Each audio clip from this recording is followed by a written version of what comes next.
Good afternoon and welcome to yet another webinar sessions by Manipur University. I'm Dr. Nihar Patra, University Librarian of Manipur University, Imphal. Before handing over to our Deputy Librarian, Dr. Memory Sagalcha, to welcome our chief guest and speakers. I'd like to thank our chief guest, Professor W. Chandbabu Singh, Registrar, Manipur University, who has joined us for inaugurating this great event. And we have with us our speakers from Dimensions, Scopus, Web of Science, Indian Citations Index. Since 30th June of this year, Manipur University Library has organized 4 webinars for the library users and for the library professionals friends. The topics chosen for all 4 webinars are completely relevant for our academic fraternities of the institutions. Our first webinars conducted on 30th June was on a current global trend in library technology, where the library users learned about the library current global trends and technologies that serves to meet the demands of the users. Our second webinars was for the academic community to cater them in writing a research paper, which ultimately catapults the institutional visibilities. In the third webinars, we focused on exploratory analysis and visualizations of text data for research, which is an emerging area these days. And our fourth webinar was for discovery service, where people learned how they can search and avail the library resources using one platform, or that is the gateway to library using single platform. So if you see, all 4 webinars form a cycles that start from knowing the technology of the library, search the resources, and write and publish the papers using analyzing and visualization of text data. Now, when your paper is published, it is important to know how your research productivity will measure and evaluate. What are the tools are being used for those purpose? It is also important to know whether just a tools will suffice for our requirement or more will be needed in the process. For this, I have invited excellent speakers from 4 different tools, that is Dimensions, Scopus, Web of Science, and Indian Citation Index. Uh, I think probably this is the first time in India that all 4 research discovery tools will be presented at one platform. So without taking much of your time, about to Dr. Memory to welcome our guest and start the session, please. Thank you, sir. Good afternoon, everyone. Myself, Dr. Memory Sagolsem, Deputy Librarian, Manipur University. Thank you for joining today's webinar on the theme Research Productivity, Measurement and Evaluation, organized by Manipur University Library, Imphal. I wish to take this opportunity to welcome our chief guests, resource persons, participants, and program convener who have joined us. I wish you all a very warm welcome. We are indeed honored to have you here with us today, making our webinar a truly and eventful one. Now, at the outset, let me share with you a few words regarding today's theme. The exponentially increasing number of publications make it increasingly hard for researchers to keep up with the literature. The problem of paper inflation presents newcomers even more challenging exercise of finding those works that have made significant contributions, knowledge that researchers accumulate over years of experience. The current system puts pressure on researchers for publication of scientific articles. For this is their only way to justify the received funding. The publication of research, which is probably the main means of accomplishing the almost impossible task of accounting for time and money spent on research. Inevitably, this puts a premium on quantity at the expense of quality. And as with any other type of inflation, the problem worsens. The more papers are written, the less they account for, and the greater is the pressure to publish more. In short, productivity has become the quintessential indicator of efficiency in any production system. It seems it has become a norm in bibliometrics to define research productivity as the number of publications per researchers, distinguishing as it from impact, which are then measured by citations, where citations has become to represent a measure of utility rather than its quality. The citations are implicitly assumed to measure impact as to avoid criticism over their relation to both research importance and quality. And now, research evaluation is probably the topic that has drawn greatest attention from scientific community over the last decade. The proposition to put forward by this webinar does not aim at replacing current measures of productivity, but to complement them in order to provide the research community with a more reliable evaluation of scientific production. To put it succinctly, the subject experts are here to deliberate how to measure the quality of scientific output using just two indices, one that measures productivity and the one that measures impact. Hence, the topic of today's webinar is duly selected, looking into the needs and importance of research, its productivity, evaluation, and measurement. So I encourage you all to participate actively in the interesting discussion over the next 2.5 hours. I'm very much glad to mention that in this webinar, 1,200 number of participants have been registered, out of which 33.4% are faculties, 29.9 are research scholars, and 20.2% number of registrations are librarians. Before we begin, I'd like to remind you once again, please be sure to post your questions on the chat box. Your questions will be answered by the speakers, and feedback link will be shared with you at the end of the presentation. And it is mandatory to fill the feedback form for those who need the webinar certificate. I wish you all a successful and fruitful interaction. Now, to commence the webinar, I'd like to welcome today's chief guest, Professor W. Chanbabu Singh, Registrar, Manipur University, who is also currently a faculty member of Manipur Institute of Management Studies, MIMS. He has an academic experience of more than 24 years. He has contributed extensively in teaching, training, and research in India and visited many member countries of ASEAN and SHARC, along with UAE and the United Kingdom academics. So without any further delay, I'd like to request our honorable chief guest, Professor W. Chanpabu, to kindly present the inaugural address. Please, sir. Thank you, Memory, and it's very nice to hear you. And at the very outset, I congratulate the uh, the librarian and his team of Manipur University for organizing this webinar, international webinar on research, productivity, measurement, and evaluation. I once again welcome the distinguished speakers of today from Dimensions and Scopus, the Web of Science, and Indian Citation Index, and also all the learned uh, delegates who have enrolled for this program, starting from faculty members to librarian and deputy librarian and assistant librarian, and all the research scholars and students for this webinar. Well, it is well highlighted by Dr. Memory also the importance of this, and also by our librarian, respected librarian, Dr. Nihar Patra, about this webinar on this very topic, research productivity measurement and evaluation.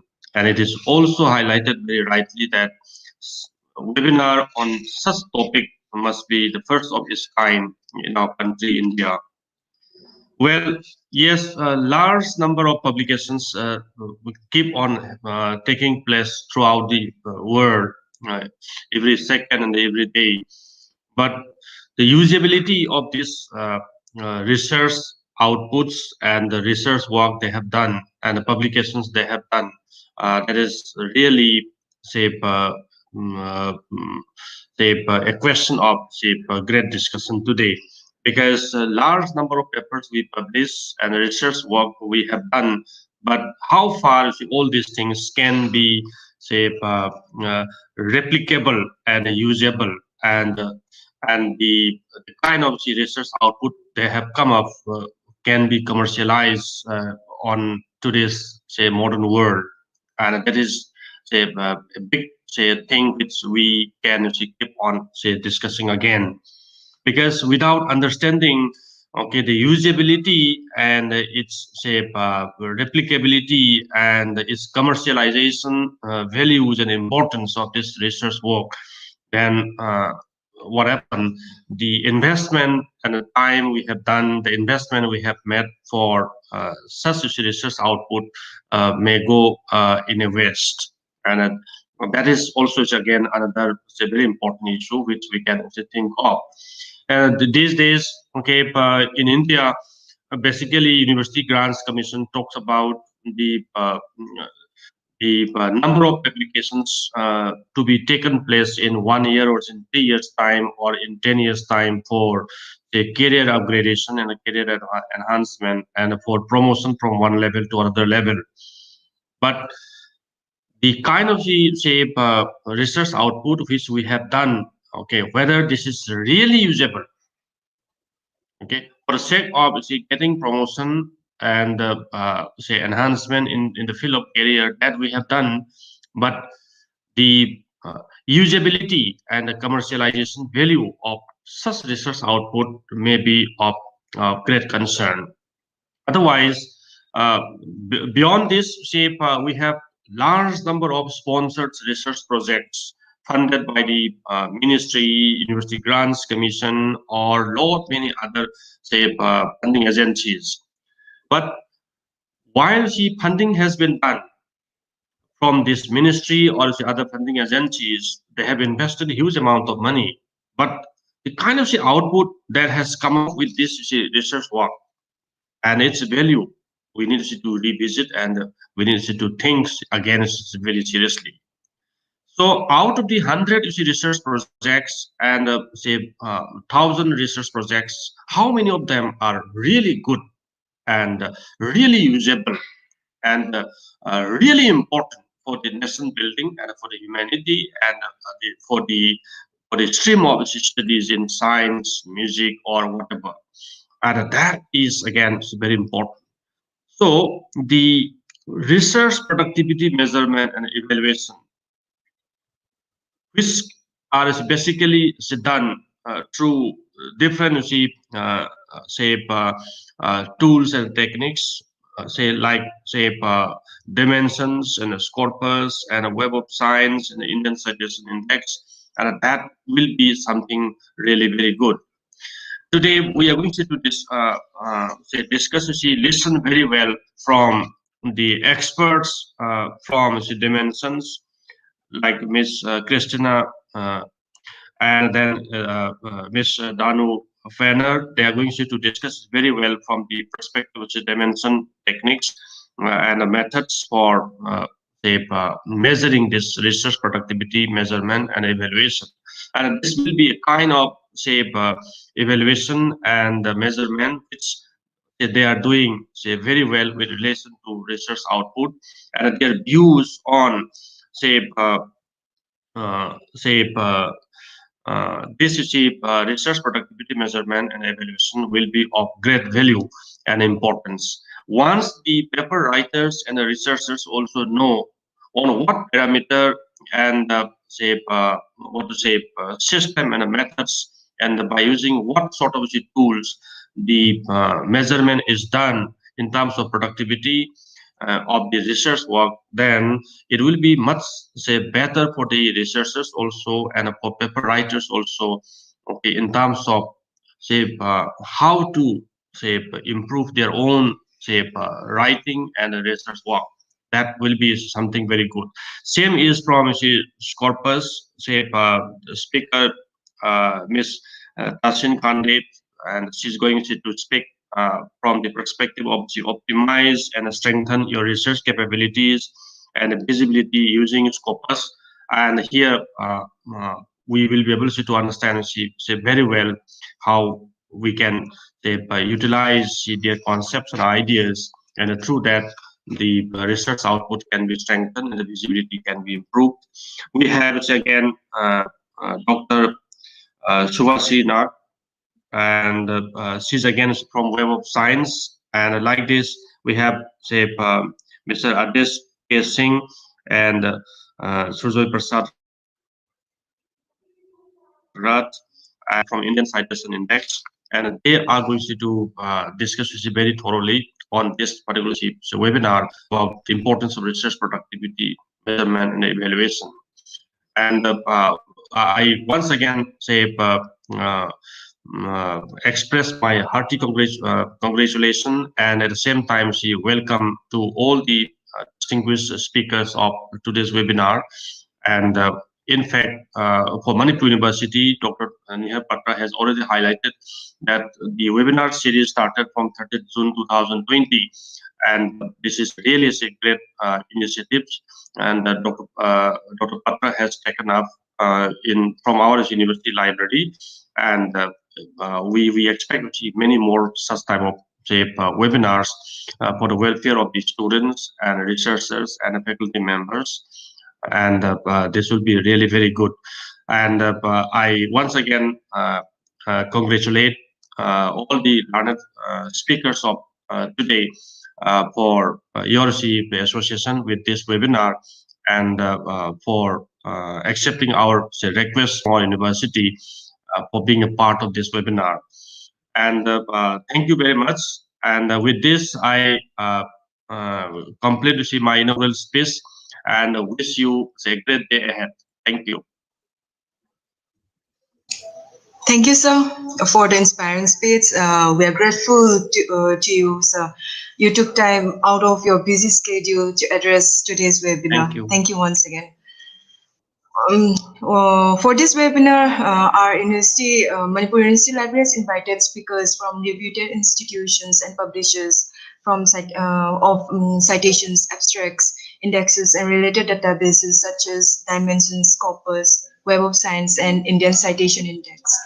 I'm very pleased and proud to introduce our first two distinguished speakers, Ms. Christina Hido, a digital solution specialist, and Mr. Danu Punam, product specialist from Dimensions. They'll be giving their talk on the topic Dimensions, a joint up perspective on research. With this, I request Ms. Christina and Mr. Danu to give their presentations. Over to you. Thank you. Thank you very much. Good afternoon, everyone. Can you hear me okay? Not really. That's good. That's good. Not really? Not really? No, I can. You still have the echo. I still have the echo. I'm going to take all things off then. Sorry. Danu and Krishna, you can share your presentation. Daniel, would you like me to share? Now? Oh yeah, so much better. Okay, that's much better. Good afternoon, everyone. Thank you so much for the opportunity to speak with you this afternoon, and especially to the organizers from Manipur University, Dr. Nihar and Dr. Memory, and to Professor Singh for that excellent introduction. It is a great pleasure to speak with you this afternoon. I'm just going to try and share my screen so that we can get underway. So as has been mentioned, and I hope you can see my screen now, I am Danu. I'm a product specialist for Dimensions, and I'm in the Asia Pacific region, and I'm based in Auckland. And I'm joined this afternoon by Christina, my colleague, who's based in Amsterdam. And I think our intention this afternoon is many of you are possibly not that familiar with Dimensions. And so I thought I would take the opportunity, first of all, just to give you an overview of what Dimensions is and how we think about it. And then I'm going to pass over to my colleague, Christina, for a section of the talk on research productivity, measurement, and assessment. So it's probably worth saying first up that Dimensions is part of the digital science family of companies. And digital science, for those of you who may not be aware, is a portfolio of software companies that each focus on a different part of the research ecosystem and a different sort of set of problems within that research ecosystem. So of course, today we're talking about Dimensions, which is our global linked database of research insight. Some of you may be familiar with Altmetric, which is our tool that helps authors, publishers, and institutions answer the question, what are people saying about my research beyond the academy. And you may have heard of Figshare, which is an all-in-one repository that helps with the discoverability and sharing of research data and objects. So we're very happy to be here to talk about Dimensions today. I should also let you know that we work in India with Bridge People, our exclusive agent and supplier, and so they will be more than happy to speak with you directly, or you can contact us after the session with any questions. So a little bit about Dimensions. Dimensions is a new database. It's just a couple of years old now, and we have walked into a fairly established realm of research databases and metrics and indicators in a fairly mature ecosystem where we are well used to measuring the volume of our publications and the way that they are cited. And we've got quite a lot of metrics like H-index and top citations, as has been talked about a little bit already this afternoon. But as the growth in publications continues, and as the research system becomes ever more complex and mature, we thought that it was time to revisit some of the basic assumptions about how we measure research. And so we built a new database that aims to capture something beyond just the standard publication-citation relationship that we're all used to, because we know that the overall picture of research contains a great many other things, from when research is funded to when early publications come out in the form of preprints, and this is something that we've seen a lot this year, particularly with the COVID situation, this sort of rise of rapid publication through preprints, people publishing their data alongside their research to aid in reproducibility, and then that whole post-publication piece around the way that research is communicated through social media and out in the public domain, and how it is translated into technology transfer in the form of patents, or knowledge transfer in the form of making its way into policy documents. So we really wanted to build something that would allow us to capture all of this data, and that's what Dimensions is. We've captured not only the data, but we've captured the relationships between the data, and this is what really allows us to get a contextualized sense of the research that's going on from the beginning all the way through the whole research life cycle. So what we have in Dimensions is a database of 114 million publications now. We have also grants, which we receive data from directly from funders around the world. We have data sets from a wide variety of open access repositories. We have clinical trials from various registries around the world. We have patents from our sister company, IFI Claims, from various patent offices around the world. We have policy documents, and we have our Altmetric database about news and tweets and other kinds of mentions of research. So we take this data and then we run some enrichment processes over it. So one of the things that Dimensions is really powerful at is being able to extract the references from the different publications and disambiguate the institutions and the authors across all of those different object types. And then also using machine learning and natural language processing techniques, we classify every single item in the publication according to open community standards of classification, such as the field of research codes. And so this means that it's a nice database for being able to quickly search and explore research according to a whole different range of topics and ways of being able to search. And so this means that for institutions, Dimensions is a really powerful sort of data infrastructure for your institution. And so libraries, research officers, faculties are able to use this data to contextualize and discover research topics for many different purposes around the institution. What I will do now, though, is hand over to Christina after just quickly saying that in the Indian context, we are, of course, really interested in getting a lot of interest from our Indian clients and audience. And so we are working quite closely with some of the local bibliometrics expert community in order to understand and assess the local needs. And one of the things that we're doing is Dimensions has the concept of a journal list filter in it, so that you can filter all of the content in Dimensions according to what is in particular journals. And this allows us to deliver on our promise of having excellent coverage and inclusive data, but then being able to let you filter on that in the way that makes sense to you.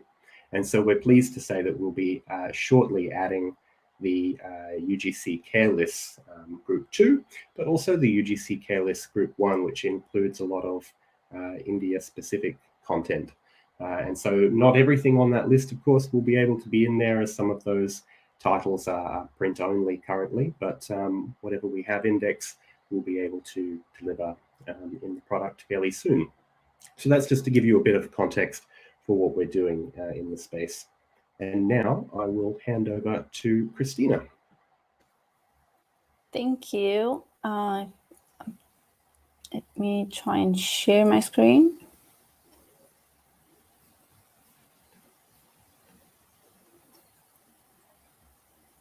That should work now, I hope. Are you able to share your screen? Yeah, excellent. Can you, oh, great, perfect. Let me move into present mode. Good afternoon, everyone. It is lovely to be here, and I'm looking forward to all of the questions that you have. Feel free to challenge everything I say. Have lots of questions. I am a former librarian, so I do love questions. So there is quite a lot of discussion around research assessment. I absolutely love the point that Dr. Memori made earlier about paper inflation. But paper inflation has the additional side effect, I guess, that each country decides to tackle this really problem in various different ways. So you end up, just by searching on Google for research assessment, with a little over 1 million results.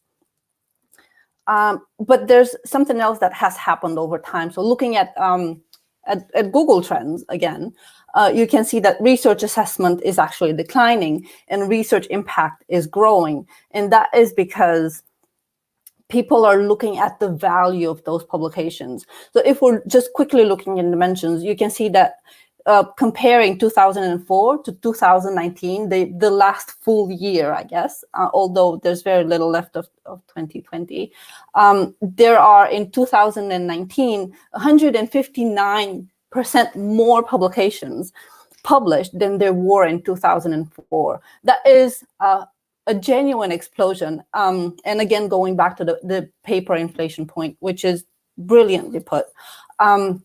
So people are trying to look at various different ways to discover value. And publication is not the only type of data that has exploded over time. You would have the grants that you're applying to internal reports, external reports by organizations, either internal or organizations that are like the World Health Organization or the UN and so on. So there are billions of data points out there. But to make your decisions, most of the time you need a sliver of that data. And we would know what looking through large amounts of data means, because Dimensions has billions of data points as well. All of the different data types that you can see in Dimensions, they're all linked, and they create various very useful insights, but you don't need the entire database to answer a question. But how do you go about it? And that is where the strength of Dimensions comes, because it's not about even more data. People are drowning in data, but it is being your partner in trying to make sense of the data, whether you have a research infrastructure, a data infrastructure or not, whether you want to use data that does not exist in Dimensions or not, whether you have or you don't have data analysts. And I've been looking, of course, at India, just to I guess, help a little with the point I was trying to make earlier. You would see here, oops, so the first green rectangle, I've created groups because I use these types of filters all the time. I don't want to click on them every single time. So I'm looking at the last 10 years of publications. And you would see here, of course, that India is 6th in terms of publication volume. When it comes to the FCR, and that is the field-weighted metric that exists in dimensions, everything that is above 1, it means it performs better than the global average. Everything that is under 1 performed less than expected for either the discipline or at country level, as we are looking at now. And you will see that India performs similarly to countries like Japan or China, but it is slightly lower in terms of impact than countries like Germany or Australia or Italy, regardless of the publication volume. And then, of course, this is a global view, but you can start drilling down by categorizations. The one example that I used here are the fields of research. None of the categorizations in dimensions are invented by us. They all exist somewhere. The fields of research are primarily used in Australia and New Zealand for grant assessment. And we have adapted them into dimensions. And I will go through a bit more of the classifications that, or some of the other classifications that exist as well. But until then, what does all of this mean? Or better yet, what can you do to either look at the data slightly differently, or try and detect trends and see your strengths a little earlier. And for me, one of the most interesting data points that I have used since I've joined Dimensions has been grants. And for that, I'm actually going to go into the database itself. So this is Dimensions, and the screenshot that I had earlier. I have filtered again on the last 10 years. And these are active years in India. And you will see that grants have this very interesting 2 different types of years, which I guess all of you would understand why, since the grant starts in 1 year, but can end many years later. So it would give you a view into the future. And you can also see by country, which are your partners in terms of either amount of funding that you have worked on together or number of grants. And since I use the US in the screenshot, I'm going to do the same in the user interface. So now you can see all the almost 2,000 grants that India has partnered with, or Indian institution, better yet, with US-based institutions. So you can start analyzing it. You just switch into analytical views and you go into the funders tab and you see the main funder is actually a UK one, which is quite interesting because both, it might mean that you have also a UK partner for this. But by opening this chart, you also see that in 2016, you had access to 2% of this funder's budget, which is very interesting. And of course, you can start drilling down into the data and see who has won those awards, what for, what was the focus of those grants. Is there any other, what are the Indian institutions that had access the most to these types of grants? Are there any changes in the focus of this particular funder? And there are a ton more questions that could be answered as well. And this is all possible through the way that we look at categorization systems. Again, we don't invent any of them. So whether we're talking the fields of research that I used earlier, the UN Sustainable Development Goals, in the UK, we have also added the units of assessment, and there are a few more as well. All of them are article level, which means that I guess for almost first time, or if not the first time, we do have true article level metrics. It's not a journal level classification. It's not a journal level metric. It is the same classification that are applied across all of the content types. So the fields of research and the algorithm that stands behind the fields of research that are applied for publications is the same algorithm that is applied to grants and patents in clinical trials. And because they are existing categorization systems, when you assess yourself against other countries, or you're looking at partners in countries like Australia, you can see yourself through their eyes.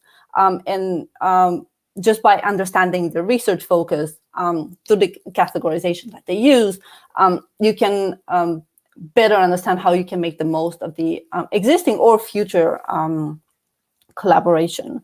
But the algorithm itself makes it very easy to add more classifications, as well as adapt those classifications to your own internal systems. You don't have to be boxed into our own database. So if you need the sustainable development goals, you can use the API and categorize your own holdings through the same categorization.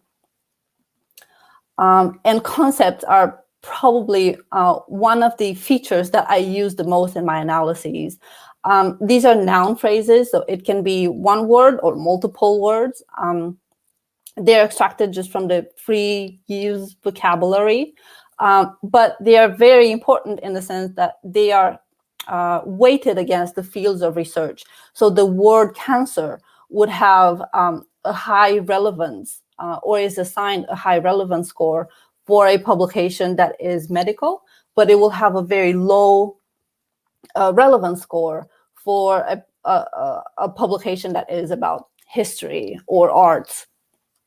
And again, they're easy to be, they are completely automated, and they can be adapted to your own systems as well. So you can put in literally any piece of text and it would extract concepts. And I have made this little recording looking at one of the Indian Technical Institute, looking at artificial intelligence and image processing. This is one of the subcategories within the FOR, and you can see not only the how they connect to each other, but as well the frequency and the score. So once you start looking at categorizations or the concept in publications and in grants, you can start looking at trends. So grants that have been just assigned today and will be active for the next 5 years to my nearest collaborator are focusing maybe on something that I am not. So I'm not going to be able to make the most of that collaboration. And this, of course, will happen years before maybe the first publication appears.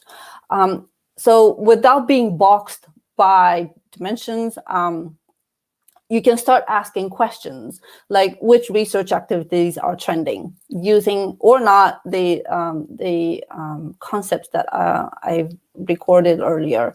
How does India compare with other emerging economies or with other countries of your choice? Are my publications getting the right attention from key opinion leaders? And how do you define those key opinion leaders? Is it researchers that have a lot of publications being mentioned in patents by the top 500 technical companies of the world? Or is it researchers that have a lot of funding in a very specific topic? Not necessarily publication volume, because that is very easy, probably the easiest data point to game. But you can start looking at the data in various different ways that might differ from discipline to discipline, and from collaborator or question to question. Again, how do I find questionable journals? And this has been one of the most interesting areas, I guess, to look at. What is a relevant journal for my field? What is a relevant journal for my country? How do I teach my researchers or guide my researchers to focus on one journal and not the other? And how do I talk to the publishers to help them see what is valuable to me, and how to most promote the research that I publish? Because at the end of the day, it comes mostly from public money. And again, what indicators best suit my goals? Because it's not just about the FCR or any other citation metric. It can be, just like in the examples earlier, about publications being mentioned in clinical trials, number of clinical trials that you have been a part of without never publishing a single paper, especially if you are a medical practicing doctor. The same would be for patents. An inventor that has multiple patents in a field and it is at the core of an emerging discipline would be, is it really more important to have more publications than more patents that define a topic? And that is debatable. It can be yes or no, depending on the question at hand. And this is the final slide for today, going back to the point that Daniel made, that there are various different ways to explore dimensions, starting with the question rather than with the limitations of the system, because there really aren't that many. Also because there are various different ways of delivering the data. So you can start asking questions that make sense to you, that you need an answer to, rather than thinking of how you can get around a system's limitations. And I will end with a question, because I did say that I would love some more. So I'm asking one of my own. What are your current data challenges? And with that, I will stop sharing and go and look at all of the questions that hopefully will appear in the chat. Christina, there's been some good questions in the chat, including can we have a little bit more insight into what analytics are included in this? Let's see. Can you please give more insights into the criteria index of index dimensions in the analytics? Do you mean, so you already asked some questions here. So it can be answered, I guess, in two different ways. One, how we index publications in dimensions, and the core motto of dimensions is that we don't get to decide what is a relevant journal and what is not, because that definition will differ from country to country. It will differ from institution to institution. So we would index all of the publications that have a DOI, because that also enables us to create linkages with other content types. When it comes to grants, they come from various different funders from around the world. Patents in clinical trials, again, there is no, we would get them, for the clinical trials, they come from the different clinical trial registries. I think we have close to 85% of all of the clinical trials around the world. And the patents will have a significant increase early next year.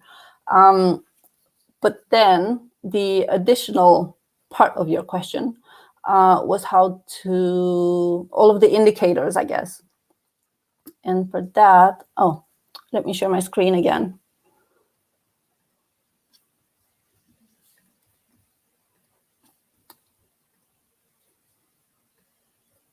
Where am I? Publications. So the best way I'm just going to use this as an example. So India and US publications last 10 years, and you will see a drop down of all of the different metrics that you can use. It can be citation counts, and you can also edit them to be a total citation, mean and median, publications with citations, and this is where you will start seeing percentages, and you can you have some various choices that you can use here. You can use the total or percentages, and some limitations on the citation threshold. The FCR and the RCR, these are field-weighted metrics. and the altmetric attention. I use a lot publications with attention rather than aggregated altmetric score, just because the altmetric score brings together such a varied attention types that I would prefer just to see the percentages before I go into altmetric and drill into the actual data. So you can see that 45% or 46% in 2018 have had some form of attention that is tracked by altmetric. And there's another, I guess, small guidance when it comes to the FCR. And really with all of the other metrics as well, you will see publications with FCR, because the FCR needs 2 years to be calculated. So if I'm looking at 2010, 2020, which I think is what I'm doing here, this will just give me an instant insight that about 10,000 publications in medical and health sciences don't have an FCR, which means they're, by subtracting the data, it just means that they are new publications, and it will always give you a clear understanding of what you're actually analyzing. Does that make sense? Does that help?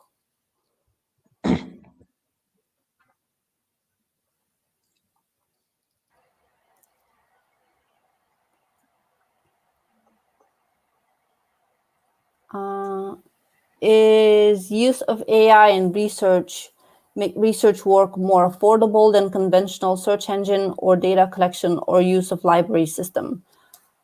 I think the general opinion on that question is split, and I wouldn't want to be the one that says yes or no. But I guess I will give you my honest opinion, which is like for specific areas such as categorizing publications, analyzing large amounts of data, AI is fantastic. But we're still not at the point where AI is able to replace a human. So you would always need to use people and their knowledge and their insights into making the final decision of how specific metric needs to be used. But it is definitely making work more affordable and faster than ever before. And to give the example of dimensions, a publication is added into dimensions about 24 to 48 hours, and that actually has to do with the way we update the system rather than with how classifications are assigned, because that takes 1 second. And if you go and use the API to categorize your own publications, it will again be in 30 seconds. Then you just loop all of that and you can categorize millions of publications in a few hours. Yeah, there is a question. Is legal research entirely different from normal research? How can we use AI?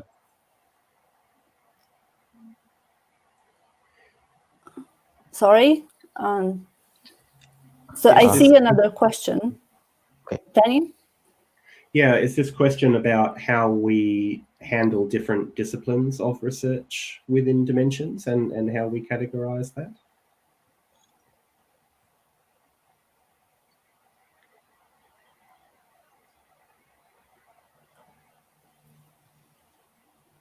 It's a little hard to know how to answer that one just off the top. But we would say that all of the different disciplines in dimensions are classified and can be drilled down into, sliced and diced independently. And so our machine learning techniques classify legal research and social science research and medical research in their own ways. Also, I have a question about the latest question, which is type of data collections. Do you think of publications or preprints, patents, groups of them? I'm just not entirely sure what data collections are. Daniel? It might be a good idea just if we show the, I'll put my screen up quickly. the country filter and then the content type filter, and we'll see if that answers the question. Sounds good. So I hope you can see my screen. Yes. In Dimensions, we have a filter down here for location, so you can easily search by any country in here. So if I limit to India, then what we'll get across the top when it loads up is all of the different content for the different content types, and we can break this down by publication year as well. But here we can see the data sets, which I think we may be talking about with data collections here. And then we can start to see where they're from. If we pull out the analytical views, we can go into any of these individually, but we can also see which organizations are hosting these data sets. And hopefully that gives you an idea how you can just drill straight into those.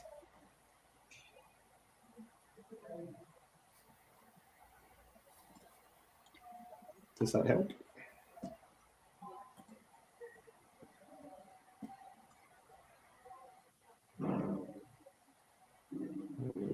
Stop my screen.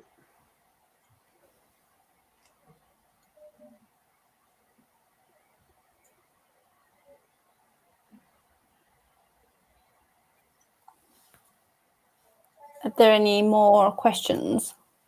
If not, I think the slides are going to be shared, so you will have our contacts, and always feel free to just to send questions our way.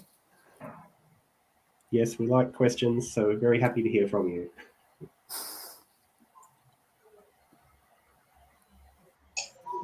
So thank you, Ms. Christina and Mr. Danu, for the excellent presentation.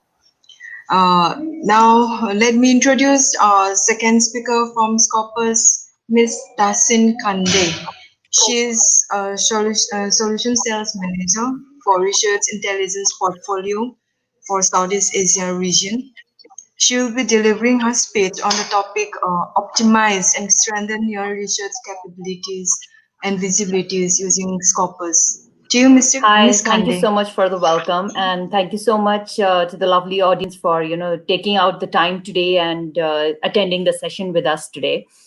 I'm sure you've had some very interesting insights from your university and then from Dimensions, and now you'll be hearing from me on Scopus, and then you have another session from Web of Science. It's going to be a very jam-packed day for you.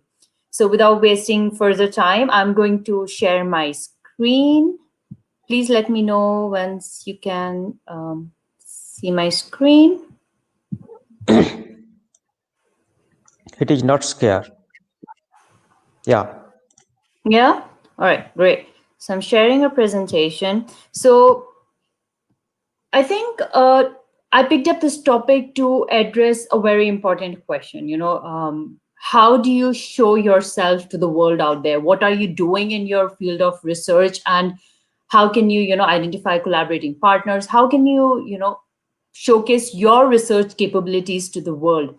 And I think before I answer that question, it's very important to understand why is this so important now? Because, the world of research is becoming very competitive these days. The budgets have always been constrained, and now with the COVID situation, it's even worse. We have so many researchers, increasing every year, especially from the emerging countries like India and China. We have so many researchers, joining this elite community. But what has happened is the expectations now are from funders is that you have an ROI, right? They're expecting you to give quick results. They're expecting higher standards of accountability and transparency. And so the need of the hour as researchers is to identify your research strength, work on it, identify collaborating partners, enhance your skills. If it's not working, you pivot to the next topic, right? And focus on your skills and kind of stay there, because that's when, your university also benefits from your capabilities. And just a quick fact, and I'm sure most of you are already aware of this, India's R&D spend has been pretty much stagnant over the last 20 years, and that's been close to just 0.7% of the GDP. So just going back to the point that, budgets are pretty much constrained. So you need to be able to do good quality research so that funding bodies do come to you and give you funds. So I think, how do all these funding bodies, ranking agencies around the world look at you? So everyone has their own unique way of looking at you. You yourself would have a very unique way of looking at yourself. So there are a basket of metrics out there, right? For journal metrics, you've got like site score, you've got SJR, you've got SNIP. Then to look at yourself as an author, you have H-index, you've got citation, you've got Plumex metrics, like how many readers do you have from EBSCO or from Mendeley, how many social media mentions are there. If you're talking about from a university perspective, they look at what is your international collaboration percentage. So there are tons of metrics out there.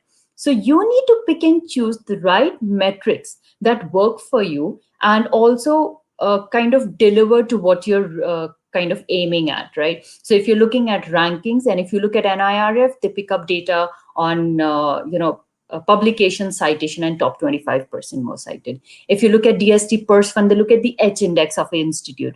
And again, as a researcher, the role you play is very important, because what you contribute is what gets picked up at a university level, and that's how your fundings are then kind of controlled, right? So some of our global partners are Times Higher Education and QS World Ranking, Financial Times, NIRF in India, Institute of Eminence Program, as well as the DST Purse Fund. And that's why we make sure that our data is very comprehensive and of a certain quality standard only. So this was the background on Scopus, and now a very quick introduction into Scopus. So Scopus is the world's largest, one of the world's largest abstract and citation database of peer-reviewed literature. And I think it works primarily in two ways. One is the discoverability aspect, and the second is the analytical aspect. So we've got abstracts from 5,000 plus publishers. We're talking about more than 24,600 titles of 231,000 books. All of this data is curated to create unique affiliation profiles and author profiles. So all of this is done from the back end, from the Scopus team. It's not something that authors or universities need to kind of submit to us. All of this is done at the back end. And what this helps you in doing is, as a researcher, you can identify the upcoming research trends, what is happening in your field of research, who is working on it, who could you potentially collaborate with, where have they received funding from, what is the citation, what is your H-index if you're looking for your career growth. You can analyze which is the best journal for you to kind of publish your paper in. At a university level, it can be used to understand who are the top authors, where are you collaborating, where could you potentially sign an MOU. So it gives you a very strategic direction in terms of how you can take your research relationships forward, right? So like I said, two aspects. One is the discoverability aspect, one is the analytical aspect. And I'll be spending some time on both these aspects to help you understand about this a little bit. So just a quick insight into the data coverage of Scopus. So Scopus has content from 1788 onwards with citations from 1970. The coverage is multidisciplinary. I'm talking about more than 300 plus subject categories, which fall under four major categories like health sciences, life sciences, physical sciences, and social sciences. I think the most important thing is we cover content from all over the world. It's not that we focus only on a certain region for our content coverage. And we have a good number of Indian journals also that are indexed. But again, just to reiterate, we do not compromise on the quality of what is going in. These journals are reviewed by our content selection and advisory board. And once they get a go-ahead, only then they are indexed into Scopus. So you see there are close to 450 journals which are in Scopus from India. So I think this is very interesting, how the research output has been growing in India over the last couple of decades, right? And this is going back to my first slide where the number of researchers have been increasing. And you can see in India, the publication output has grown from just a mere 21,000 in 1996 to close to 187,000 in 2019, right? So it's grown exponentially. But if I go a little bit further and analyze the details for the last 5 years, so India is number 5 when it comes to publication output, right, from 2014 to 19. But when it comes to the quality of what we are publishing, I think there is, definitely room for a lot of improvement. So when I look at this metric called field weighted citation impact, this is a normalized metric where 1 is the world average. And when I say 0.8%, that means we're 20% below world average in terms of quality of the publication that is coming in. And that is why I was emphasizing on the point that now as researchers, it is very important that we do quality research, because where we've hit the mark when it comes to the number of publication output, I think it's now time to focus on the quality of what is being published as well.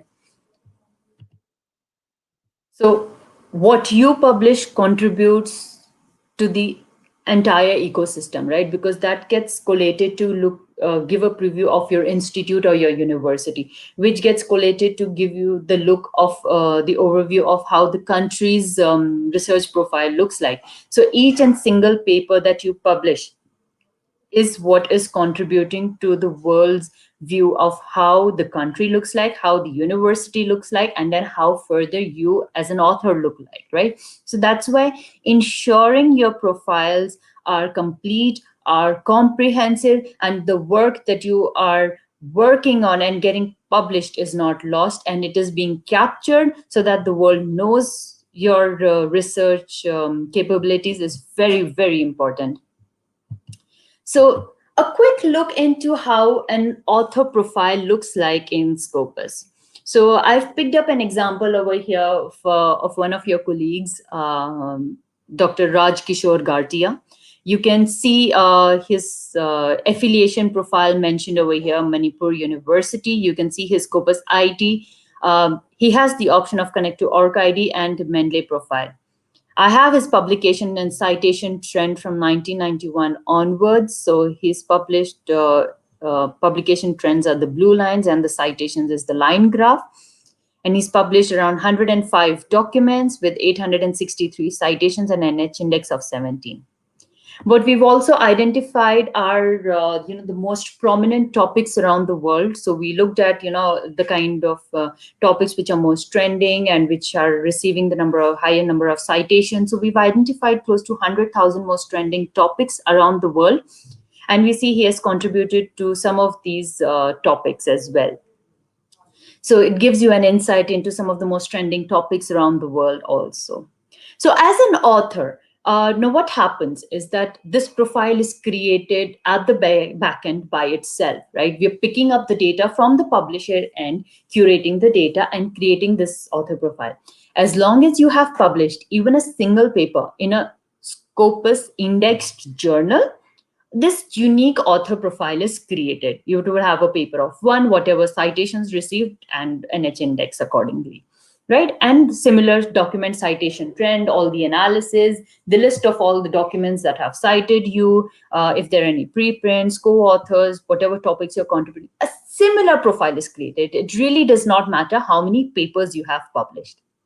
But as an author, it is very important for you to make sure of this one important aspect, that you ensure all your different affiliation profiles are captured if they haven't been caught up while the data was curated on the backend. So you have this edit profile option, or you have connect to org ID. So as an author, if you look at his profile, he was from 1979 to 81, he was with JNU Center, Imphal, and he's also published with IIT Kharagpur. In 1992, he has published something with Manipur University. I think that was probably a spelling mistake. But all these different papers are captured under a single author profile. So what happens as a researcher, if I'm looking for a collaborating partner, or if I'm looking for my career growth, everyone would look at a comprehensive profile, not at a broken up profile where we're just looking at what you've done from Manipur University and not your previous work. Right, so it's very important as the authors that your entire work is captured under a single profile. If you are with ABC right now, you don't want the work which you've published with your previous affiliation of XYZ to be missed out, because everyone's going to look at your complete affiliation, author profile, right? So in case your papers are missed out, you can have them corrected through edit profile or connect to org ID if you have an org ID, and make sure your profile is comprehensive, because that gives the world a complete and comprehensive overview of you as a researcher. Okay. Also, as a researcher, it's very important that you, publish in journals that are indexed in Scopus. So that's when your profile is captured in Scopus as well.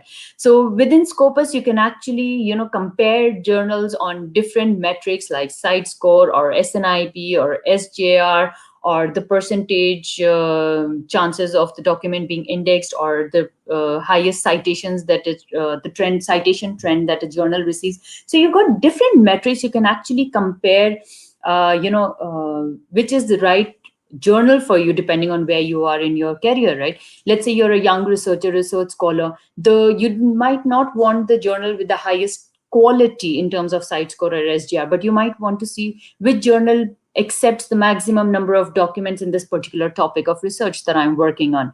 So these different type of metrics you can pick and choose and compare journals. So what happens when you send your work out to get it published?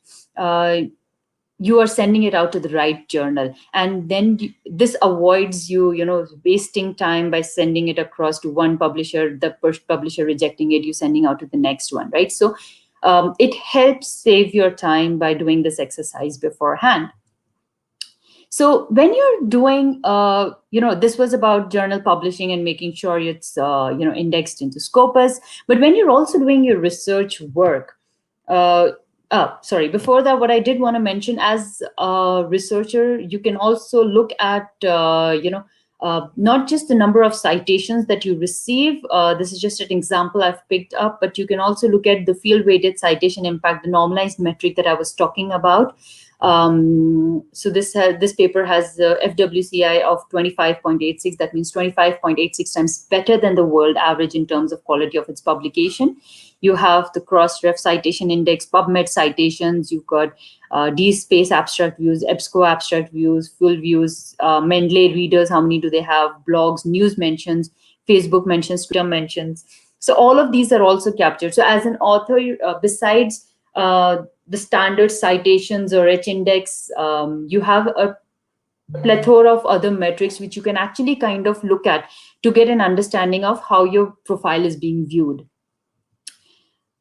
Yeah. So coming into, when you're doing research, how does Scopus help you? Because now that you have your profile created, or even if you don't have your profile created and you want to make sure you do quality research, right? Let's say you pick up any topic which is of your interest, or whatever you're working on. It could be COVID at this point of time. It could be something in social sciences, like Blue Ocean Strategy, or it could be nicotinamide as an example that I've picked up over here. It could be any of the terms. And, once you do a search, Scopus platform does a very comprehensive search on that particular topic. You could have a largest search string query. It does not have to be necessarily one term. You could have multiple words or keywords to kind of filter it down. And it gives you the entire comprehensive list of all the documents under that. So you get not just the list of all the abstracts, but you get further details also that you can analyze to understand where these papers are coming from. So let's say as a researcher, I am looking at whatever has been published in the term of nicotinamide. And what is in the, where could I potentially collaborate with? So I see a list of, affiliations over here. Do I have an existing MOU with them? Is this something which is of interest to me? Maybe I could look at their work, understand more. Or if I want to do it at a more high level, that, maybe I want to collaborate with UK because they have some funding, good opportunities over there. So what is the research they're doing? Which are the institutes under it? go into that sort of detail, or which funding sponsors have already funded under nilotinib.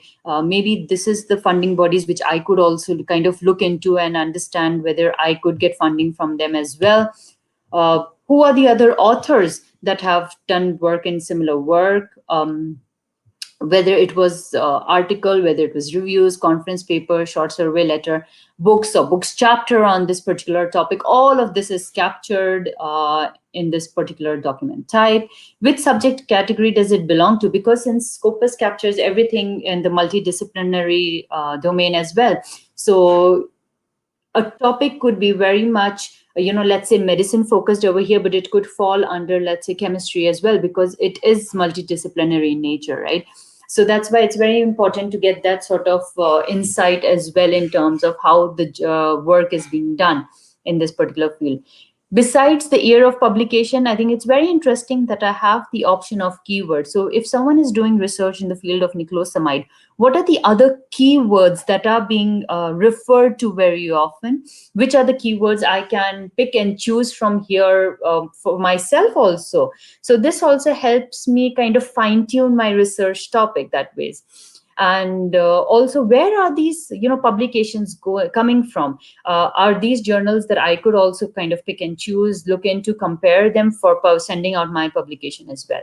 So you can use this to help you kind of shaping your research work, identifying how to fine tune your work. And then if I go back, you can see I have the option of full text over here, or view abstract in more detail. So what happens is if it's a article which is over here, like you see, it's open access, so it will give me the full text right away. If it is a subscription based article, it will take me to the publisher platform irrespective of who the publisher is, and it will give me the terms and conditions of whatever the publisher.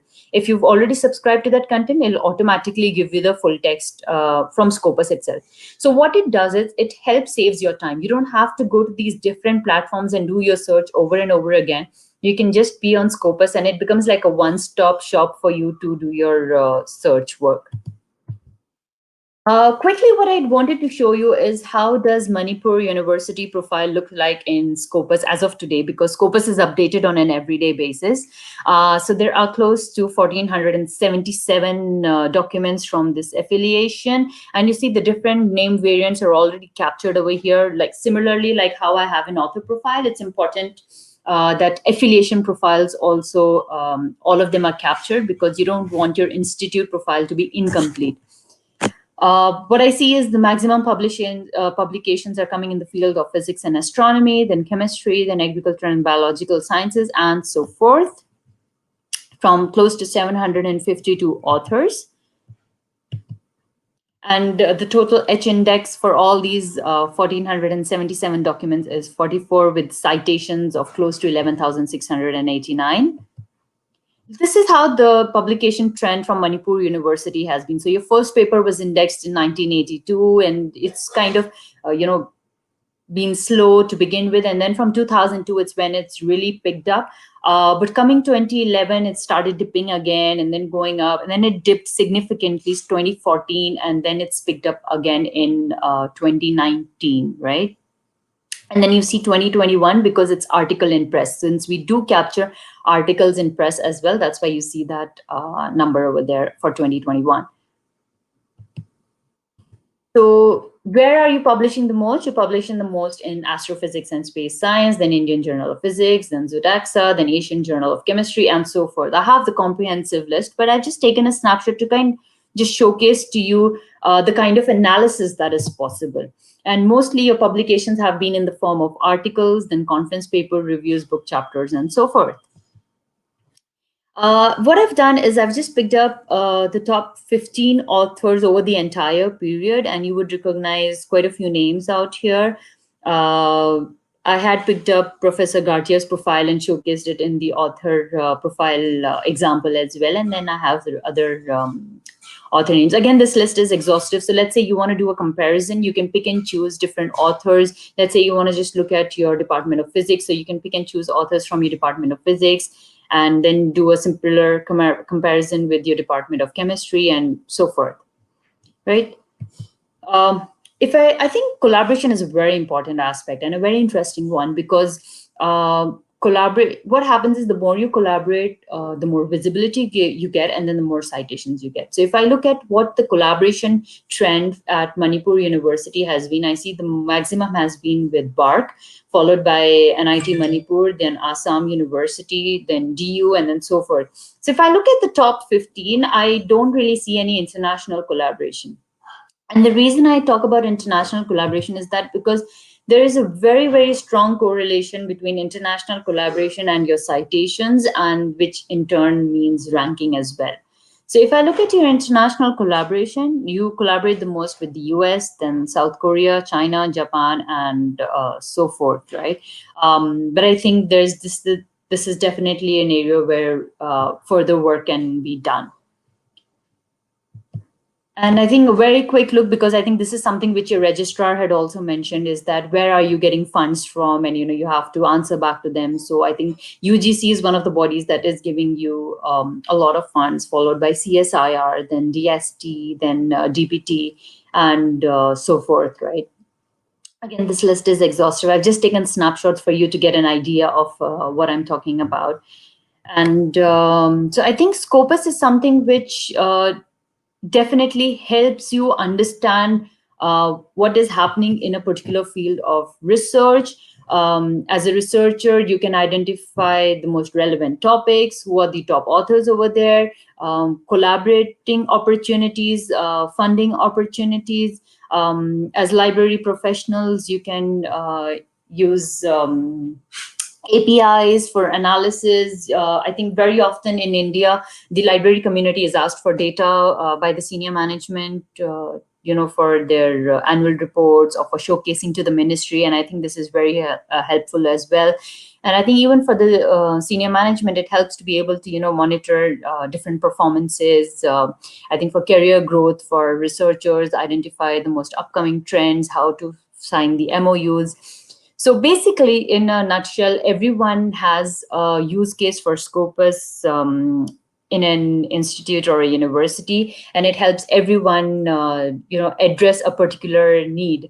So I've kept my presentation a little short so that I have time for Q&A, and if required, I can jump into the database and show you quickly a little bit about it as well. So if there are any questions.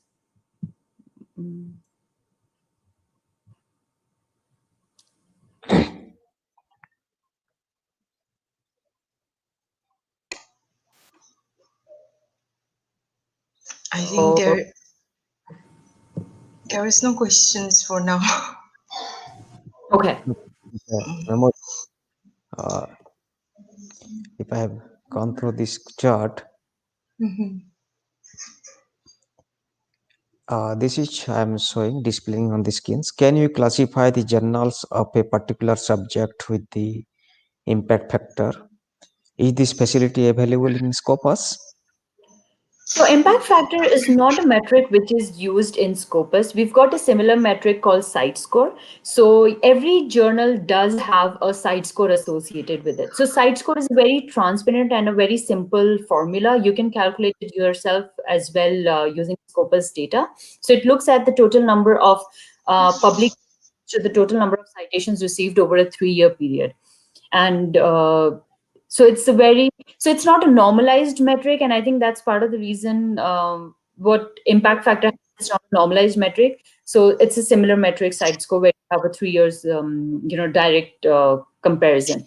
But if you're looking at SGR or SNIP, which is also a journal metric associated with each journal which is indexed in Scopus, these are normalized metrics, so they take into consideration the subject discrepancies as well. So you have all these 3 metrics in Scopus for each journal that is indexed. I think there is also another question from Venkata. He wants to know if journals are ranked as A, B, C, and D in UGC. In Scopus, which method of ranking is followed? Journals are ranked as? A, B, C, and D in UGC. Okay. In Scopus, which method of ranking is followed?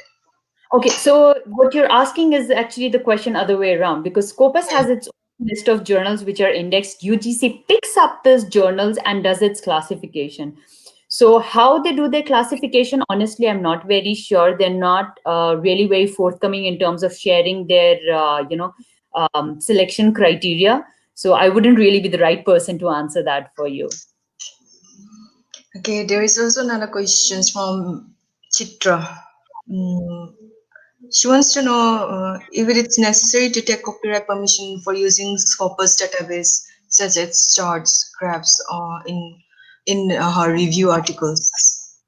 If yes, So, kindly. sorry, please go ahead. I think If yes, kindly share necessary information for taking the permission. Yeah. So Scopus, like I said, is just aggregator in that sense, right? So you would actually have to check with the publisher or the journal itself from which you need the snapshot from. Scopus would just give you an abstract for each of these articles. So you wouldn't get a lot of tables or graphs from Scopus directly, right? So you would need them from the full text paper, which you'll have to take from the journal. There is a question: can any journal get indexed with Scopus? If yes, what are the process and how much time it takes to get indexed with Scopus list? Yes, so everyone is free to suggest a journal into Scopus. So once anyone suggests a title, it goes through our review process. And we've got a content selection and advisory board, which reviews the journal once it's cleared the first level of screening. And this is a group of eminent scholars from around the world on different subject categories who kind of review the quality of a journal and give their go ahead. So because since there is manual intervention involved over here with this review board, it takes time for a journal to get indexed. Somewhere from 6 months to 9 months. 6 to 9 months is what we usually say is the time for a journal to be indexed into Scopus. But yes, anyone can suggest any number of titles. If you're doing research and you see that there are 10 journals which are good and are in Scopus, you can suggest them to us, and each one of those would actually be reviewed. So you'll be given a tracking number. You can track against that number whether that at which stage of evaluation is that journal in.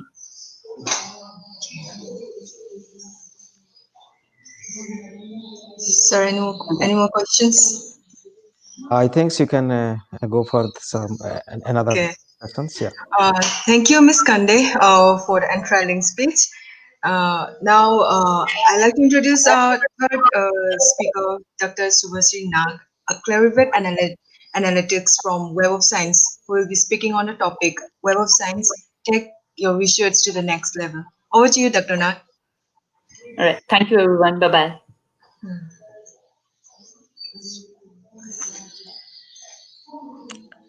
Yes, Dr. Nag, you can share your presentation.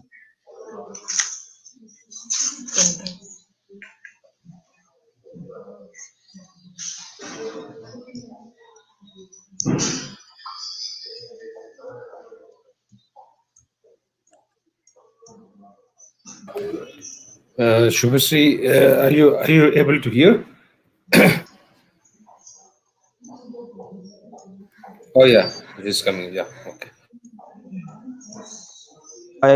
It's unmuted. It's unmuted or muted? It's Yeah, muted. sir. No, yeah, it's muted now. Yeah. She'll unmute it. Yes, I'm sorry about that. I have unmuted myself. So I hope my presentation, I'll just go full screen in a bit. Yeah.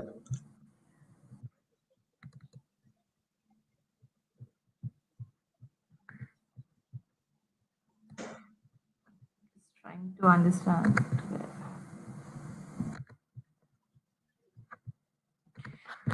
Can I please get a confirmation, sir, that my screen is now full? Yeah, it is Full visible. screen. It is visible and it is full screen. Thank you. So first of all, thank you everybody at Manipur University for inviting us from Clarivate Analytics. We are the Web of Science, and we are going to be presenting on how Web of Science can help you take your research to the next level. So, a small brief introduction about exactly what is the Web of Science platform. The Web of Science platform is a multidisciplinary research platform, which is a curated collection of journals. So, we have 34,000 plus journals across the platform. These have been curated by our editors. Now, here I want to make a very, very important point. Please remember that Clarivate Web of Science is not affiliated to any publisher. Our editors are full-time employees and they are subject matter experts.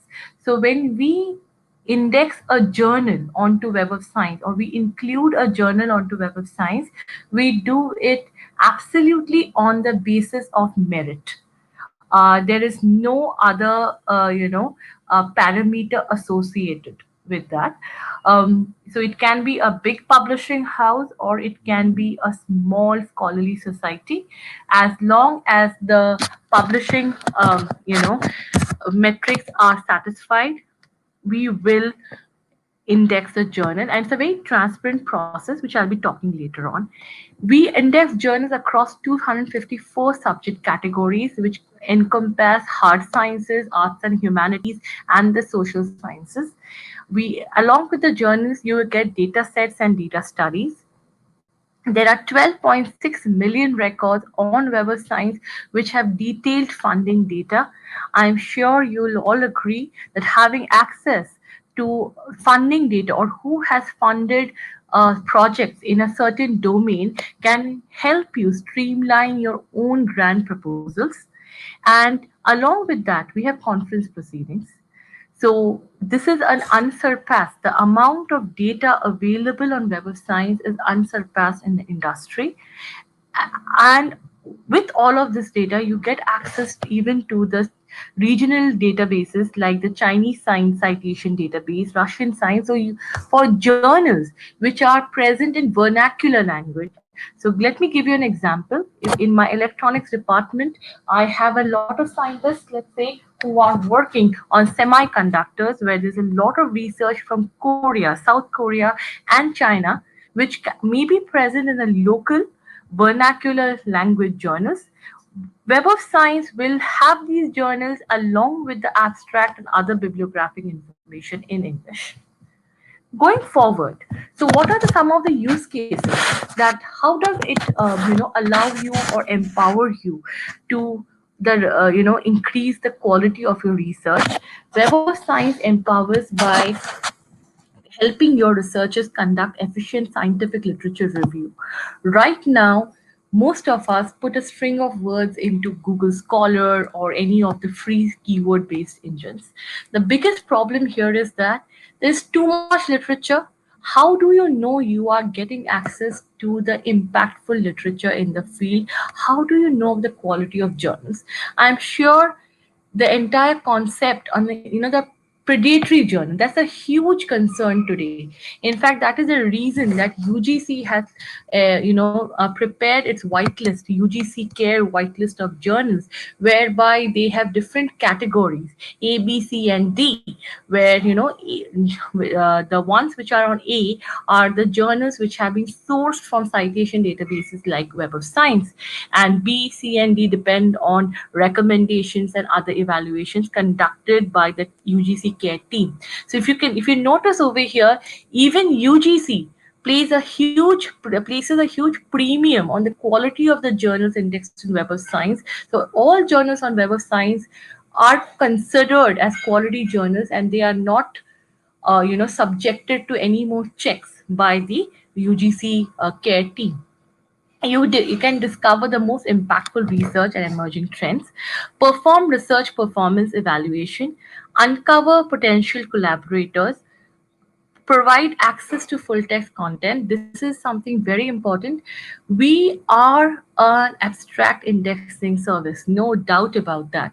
But You will be surprised to know that around 20 to 30% of the content on Web of Science can be accessed on the internet freely, full text, via our algorithms that find out the publisher versions and the repository uploaded full text versions of the articles.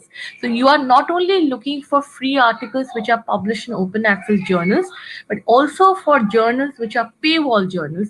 If they have any article that is uploaded legitimately into any repository on the internet, Web of Science algorithms will find that out for you. Our entire platform supports scientific writing by giving you access to a premium version of EndNote online, and all of this can help you improve your research output and conduct benchmarking to improve academic rankings like NIRF. We also have a very strong post-subscription capacity building program associated with Web of Science. We conduct Web of Science workshops at each subscribing institution on use cases and best practices in research, supplemented by author workshops. Please note that these are available complimentary and free of charge. We host Web of Science certifications. We have trained the trainer programs, etc. So it's a very holistic approach after that we provide our clients. The idea is that we are just not your database providers. We are your trusted partners in research. I think this is a very introductory slide on why literature search is very important. It is important for you to propose the right research question and embark on a successful research project whereby you do not encounter hurdles in the actual bench work, because you know by understanding the research arena what works and what does not work. And for that, you need access to a database that provides you quality research, because the idea here is that crap in, crap out. If you refer to low quality, bad science, you will never be able to come up with a good research question. This is an actual example of an AICT grant proposal example where you can see that and this is true for all the major grant proposals by the major funding bodies in India, is that the rationale of a study must be supported by by cited literature. I think this is something very interesting. We are doing a lot of things wrong in our literature search. We have too many resources and we do not know what we can trust. I think we already know why and how does a citation database help you. A citation index helps you by finding both older and newer related papers. This is how the Web of Science record page looks like. It is integrated with publisher portals for full text. Also, this all helps you find out the free full text on the internet. You can log into your free EndNote account. We have a feature called Related Records, very, very interesting feature, which allows you to find similar articles that share citations. The idea being more the number of shared references, more conceptually similar articles. So sometimes if you're not being able to find papers in a certain domain, this actually helps you, increase the breadth of your search and find more related papers. All author addresses are indexed and searchable. You can use a combination of Boolean and proximity operators to retrieve the right data set. So you can design very complex queries. And this is different from using a query on Google Scholar or any other database, because what we do on Google Scholar is what we call a natural language query, whereby we are trying to formulate our idea in a kind of a verbal sentence. So if I want to search, let's say, for production of biofuel or bioalcohol using enzymatic breakdown of paper, I'll say enzymatic hydrolysis paper, bioalcohol. So a bunch of keywords, right? And what happens is that when you do a natural language query is that the result set, the data set that you can get at different times, it's unreliable. The algorithm does not parse it in the right way every time. Now, Web of Science the algorithm allows you to several different operators whereby you can define your query in the right manner. So I can use a near term which allows you to find keywords between a certain distance of each other. So, for example, here you see catalytic decomposition near 3-methane will always find papers where the term methane is within 3 keywords of the term catalytic decomposition. Conference papers are well highlighted. So, for a lot of researchers, publishing in conferences is a big challenge because you do not know which is the right conference that I can send my paper to. Please remember, proceedings papers can also get highly cited, and it's very important as a researcher to send your abstract to the right conference where you can get the most number of eyeballs for your paper. And Web of Science indexes 200,000 plus conferences across the world, and we give you citation data for conferences, making it helpful, easy for you to find out which conferences in my area are getting highly cited, which of them have been there for a long period of time, who are the editors for that particular conference meeting, etc. To get to the right, so evidence based metrics to get to your right decision. You can identify the later research from Indian and global academia using Web of Science. For example, I have chosen here fuel editors in India, and you can also use different subject categories. Please remember, every topic on Web of Science is classified using a particular subject category. So every record belongs to a particular subject. And we do not do a categorization based on artificial intelligence because AI can have problems. For example, for a citation database, while using AI, it was seen that several papers from socio-economic mobilization were mistakenly categorized under transportation. So this particular competitor database, what they did was they used to use machine learning and AI algorithms. And because mobilization, is a term which is associated with transportation, these papers came under the topic of transportation. Whereas in the context of sociology and economics, socioeconomic mobilization means moving from one strata of economically to another strata, right? Nothing to do with transportation. So our indexing is based on citation data, manual indexing. So we just do not use simple AI across our Web of Science platform, thereby ensuring that the analytics that you have, the metadata you have, is much more reliable. You can understand the research landscape on topics of interest. I talked a lot about the journal selection process, that we were publisher neutral, that we are very transparent. So this is our journal selection process. Please note, our journal selection process, the transparency that we have in the journal selection process is unmatched in the entire industry. In fact, any journal that is sent to the Web of Science, anybody can send the journals. If you are a publisher or you're a university with a particular journal, you can make a submission to Web of Science, and every parameter will be scored. And this is also very helpful for you as a publisher to make a decision, a self-evaluation, that whether my journal satisfies the criteria for indexing into Web of Science or not. So you can notice over here, we look at presence of peer review policy. Very, very important. This is the way we check whether a journal is predatory or not. So predatory journals are typically open access journals, which have a low or non-existent peer review process by which they are gaming the entire scientific review system, and therefore you cannot really trust the quality of articles therein.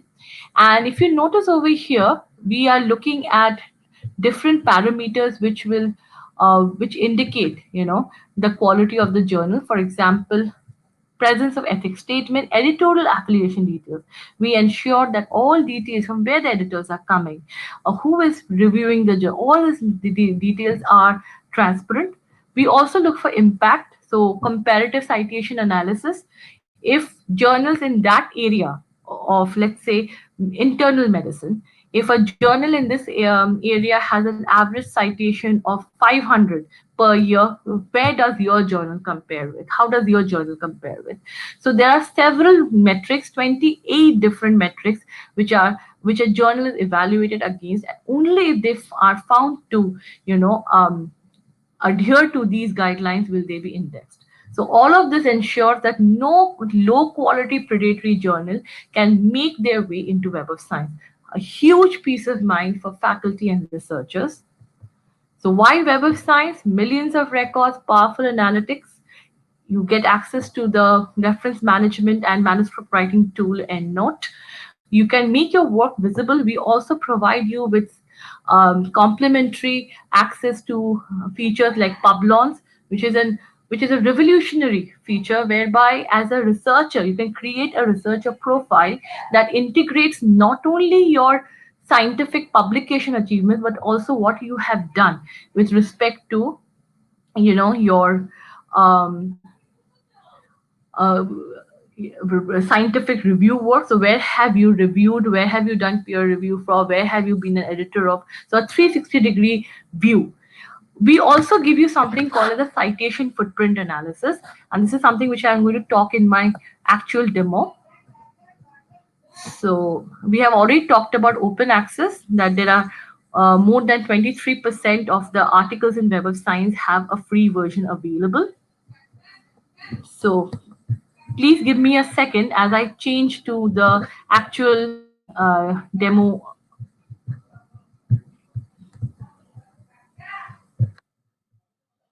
So stop screen, share screen.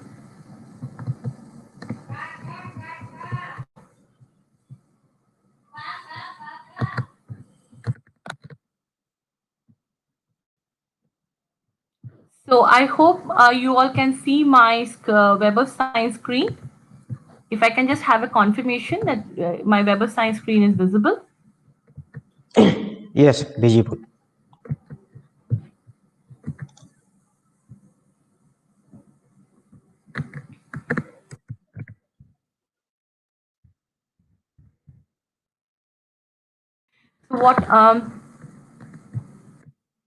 So what I'm doing right now is that I am analyzing Manipur University citation footprint. So not only will we analyze, where Manipur University, how many publications you have on Web of Science. Please remember for NIRF rankings, for the research productivity parameter, 50% of the weightage is given to publications on Web of Science. So it is very important that the publications reported by your university are from journals indexed on Web of Science. So I'm looking at Manipur University.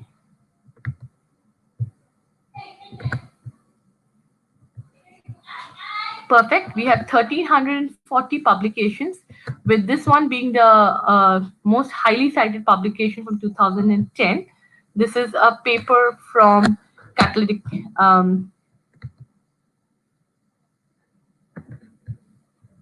chemistry.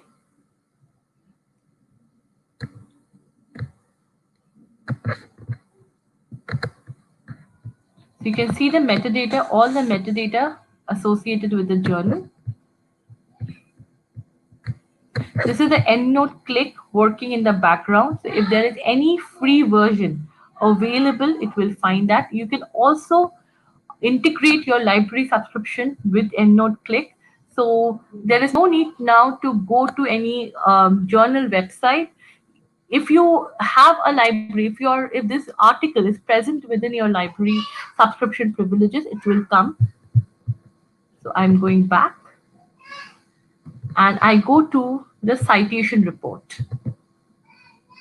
So 1,340 publications from Manipur University have been cited a total of 10,426 times, and out of them 8,000, so around you have a self-citation of not more than 12%, which is very commendable because that is you're within the range. Our bibliometrics experts have analyzed and we have seen that across disciplines, 15 to 20% self-citation is in the acceptable range. So a 12%, you're still within the range. Your average citations per item is 7.78. Now, this is a very unique thing that we give.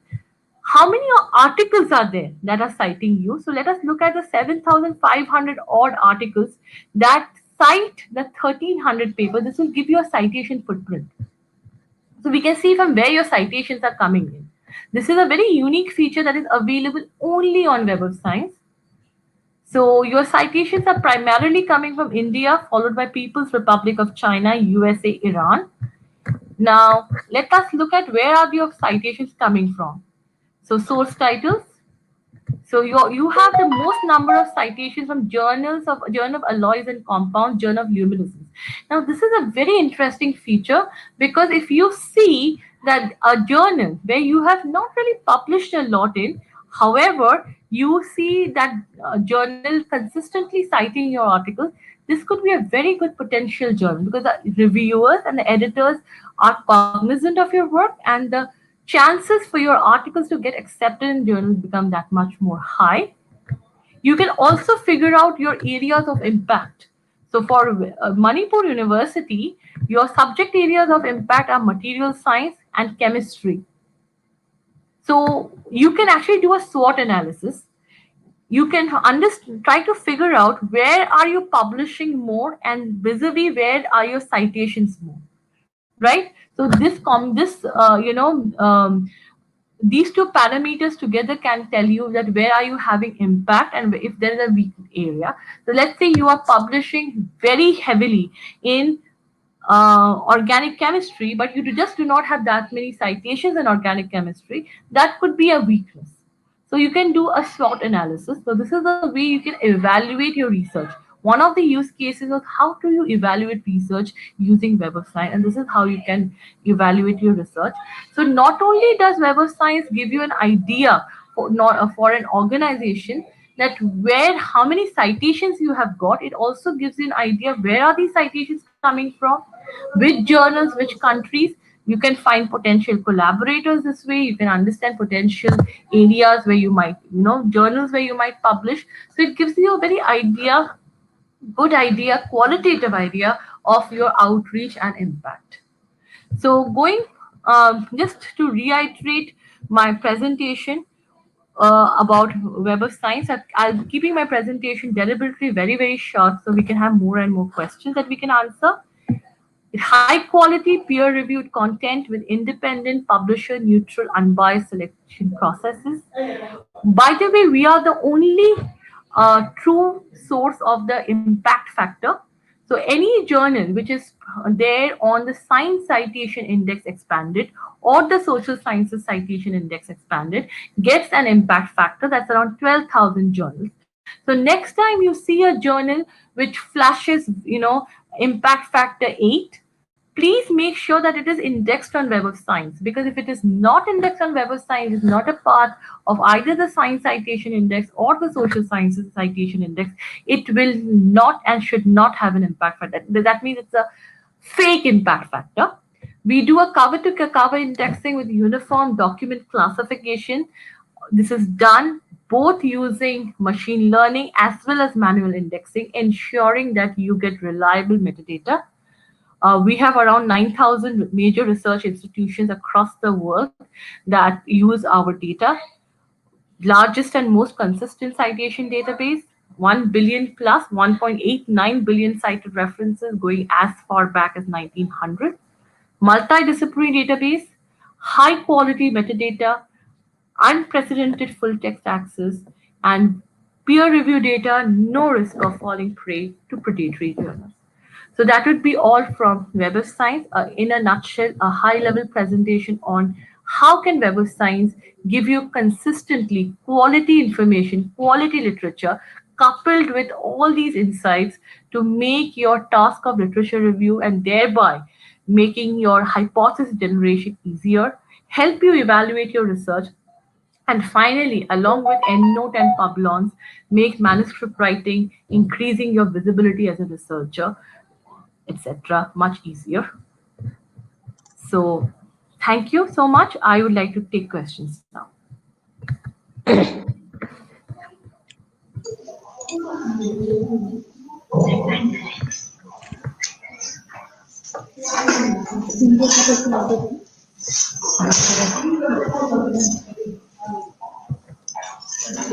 I think there is a question from Venkata Subramanian G. So the question is, bias and confounding was used in the web survey method. Can I have some more context, sir? So bias and confounding in the terms of scientific research have different meanings. So bias would be when you are starting a research proposition and you already are taking you are so for example, if you are trying to measure incidence of lung cancer and you already in your population you have a lot of smokers, that could be a bias, right? Because you have a population that is more susceptible to lung cancer.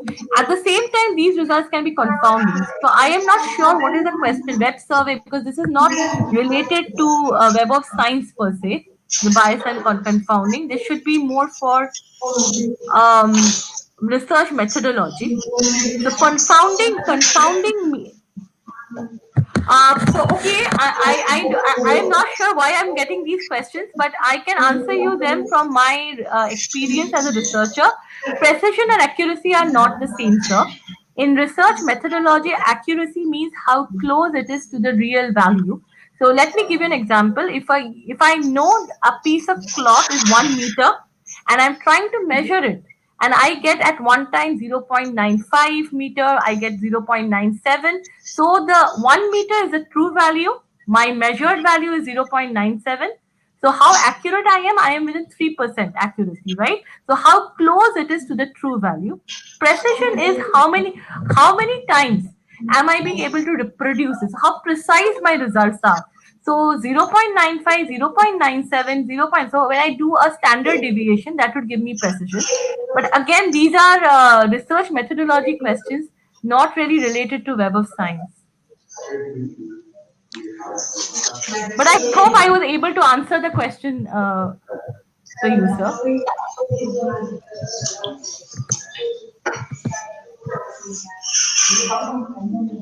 Okay, thank you, Dr. Nag, for the riveting speech. Now, allow me to welcome our fourth speakers from Indian Citation Index, Mr. Adarsh Kumar Singh, Product Trainer, and Mr. Surya Prasad Rath, Product Manager. They will be delivering the talk on the topic Research Scenario Analysis through Indian Citation Index. Over to you. Mr. Adarsh and Mr. Surya. Suraj is online. Others.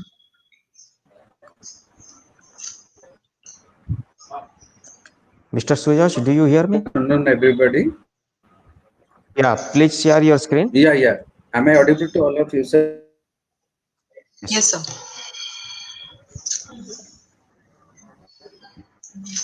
Hello. Am I audible to? You are audible. Yes, you are audible. Please share your screen.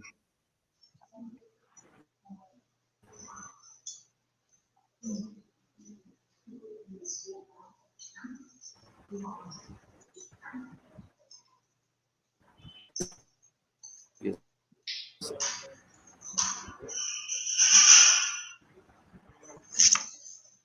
Please share your screen, Mr. Rath.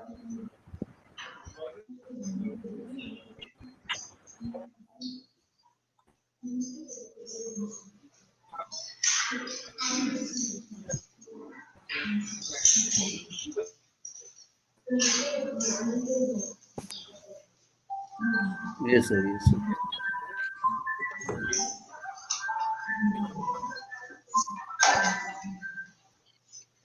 Your PPT is not shared yet.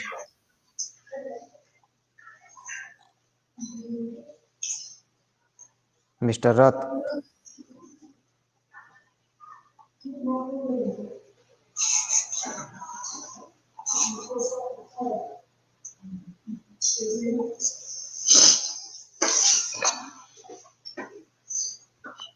Please use your Google Chrome. That will be good impact.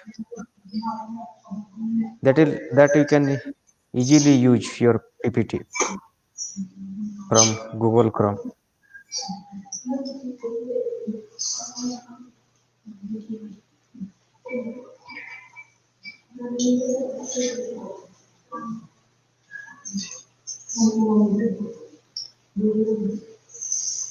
Adas, are you audible? Mr. Adas? Yes, sir, I'm audible. Hello. Yeah. Again, Hello. Mr. Suraj left the studio. Hi, thank you, sir. Thank you for inviting us. In this program, I think Surya is facing some technical problem, so he will just join within 1 and 2 minutes. So if he will not available, so I'll present the PPT and the live demonstration of ICE and how it is useful Okay. for the. Surya sir, are you available here? The studio. Maybe some bandwidth or internet problem.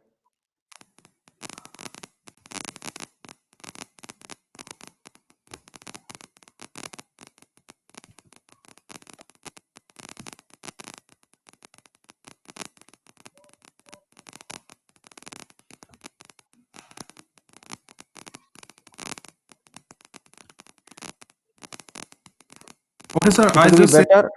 Yeah, it would be Surya better sir. others if you can come online. Okay, sir. So I just start my PPT. At the meantime, if Surya join, so he will join me. So I share my screen. Please share. You share your particular that screen. If you share the whole the screen, then that will not come.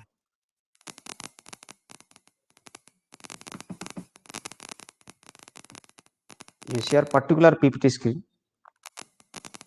I hope. Okay, just 1 minute, sir. Surya. I think the Surya bandwidth is very low. That's why he's not able to join.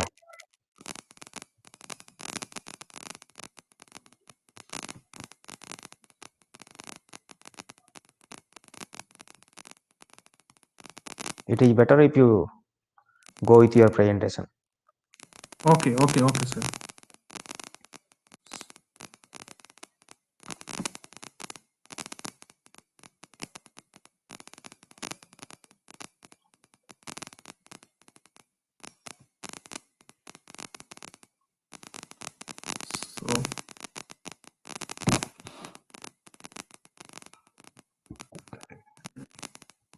So, sir, I'm opening.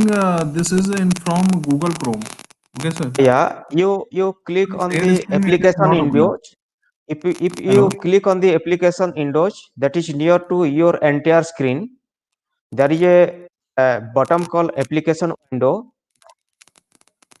Okay, just 1 minute, Okay, sir. on that application window, choose your PPT and open it and click on share.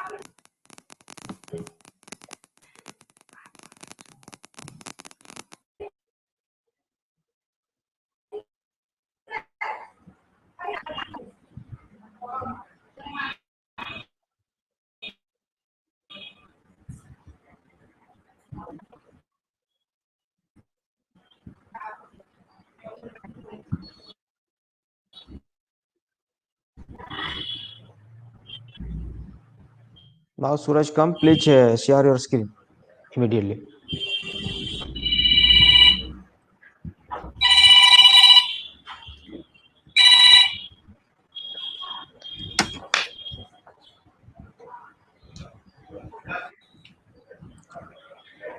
Mr. Sirja, please share your screen.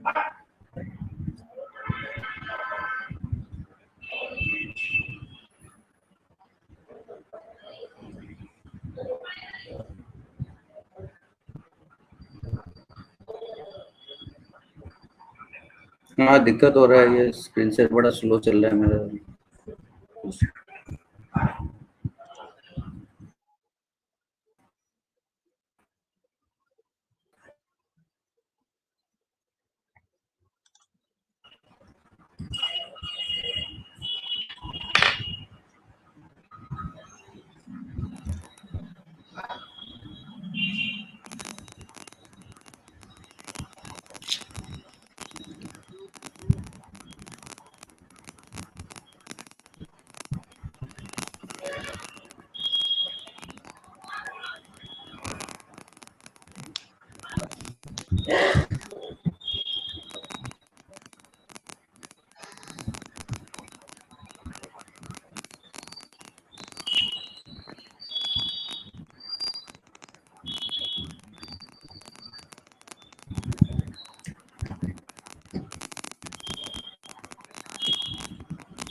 Surya sir.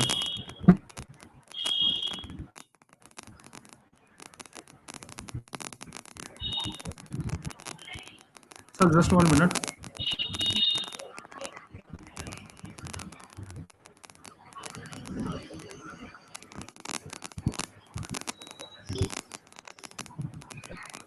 Surya sir, can you see Now. my screen? Yeah. Now it's came. Surya sir, can you go with my PPT?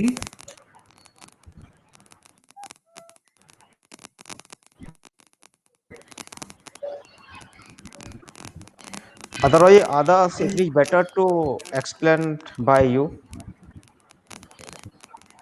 if you can. Okay, sir. Good afternoon, all of you, and thank you welcoming and thank you for inviting for this presentation. And so I just start about Indian Citation Index and what is the Indian Citation Index and what is the role and responsibility of the ICI, which are effect in the research activity. So Indian Citation Index is a multidisciplinary abstract and citation database cover whole universe knowledge. So right now we are covering more than 1,600 journals, and number of articles is more than 8 lakh, and number of researchers are more than 15 millions. So as it's before you have heard and you have seen the PPT and presentation of the Wave of Science and the Scopus. So like that, Wave of Science is also a multidisciplinary abstract and citation database. So what is the our coverage area is that only we cover the Indian journals which are published from the Indian version.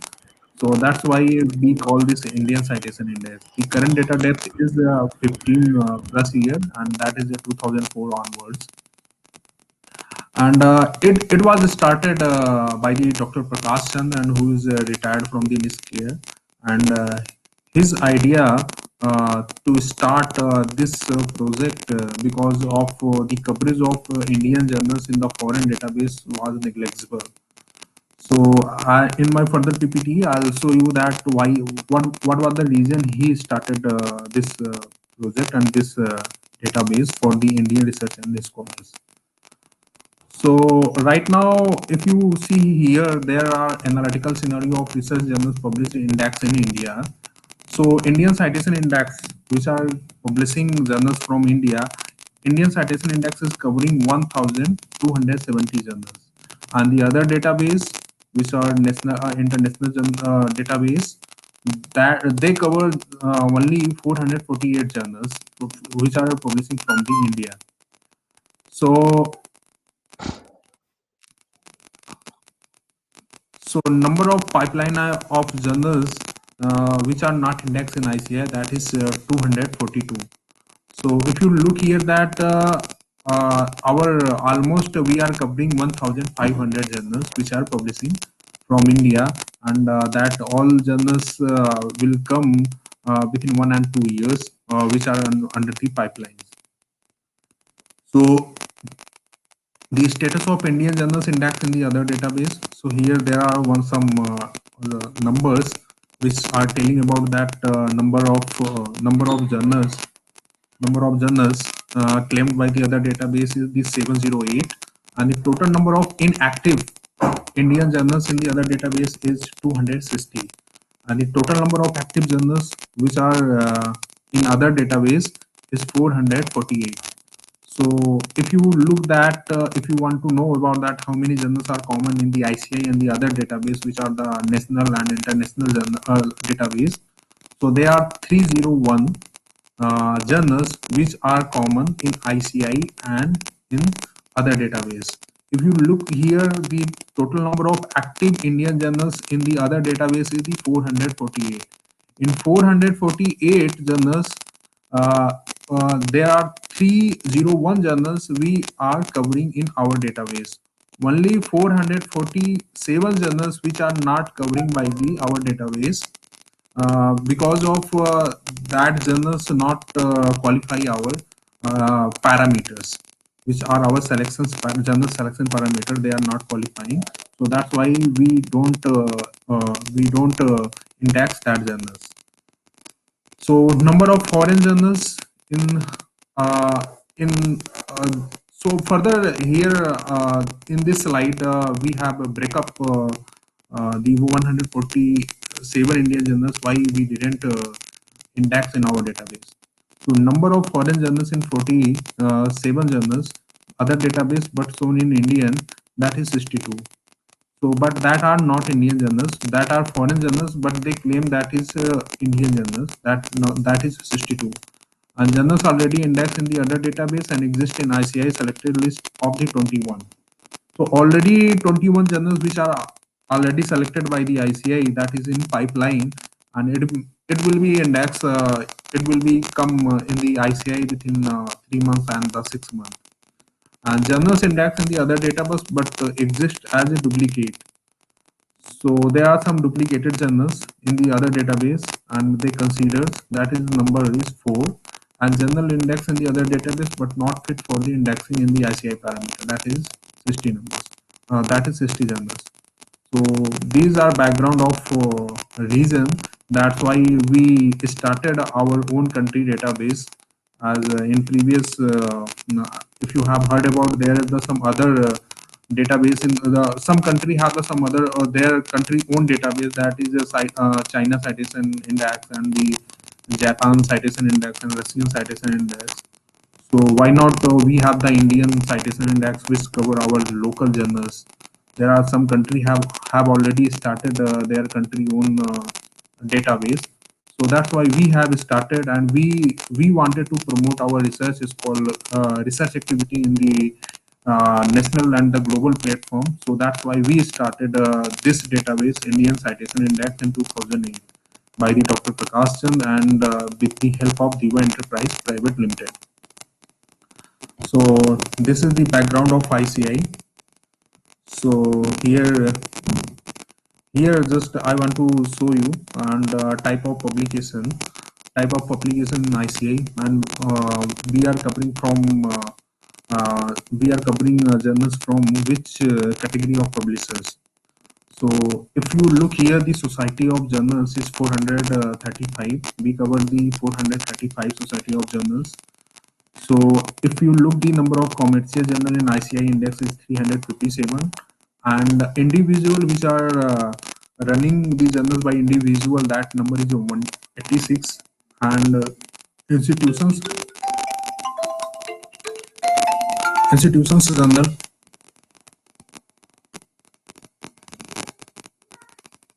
Hello?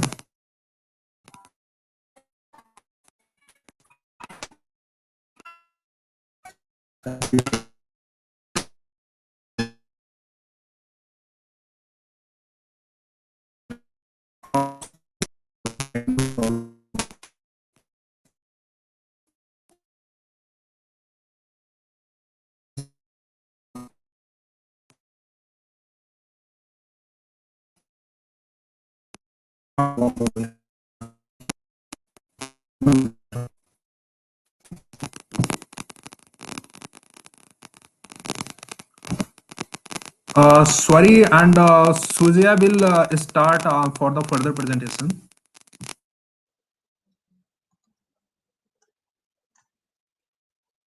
Sir?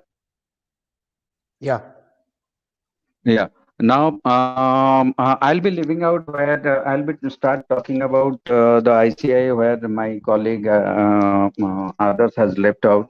Basically, this is a citation indexing database for the Indian journals. Why Indian Citation Index is many international, publishers. They have not indexed Indian journals properly. We are not competing with them. We are just filling out the gap which they are leaving out. And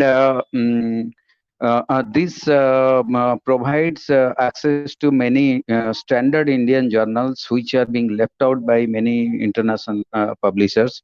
And there are certain specific areas where the articles get published in Indian journals in the sense some subject areas like, let's say, anthropology or geography or agricultural sciences or plant sciences, which are very, very region specific subjects, and even if many subject areas in social sciences.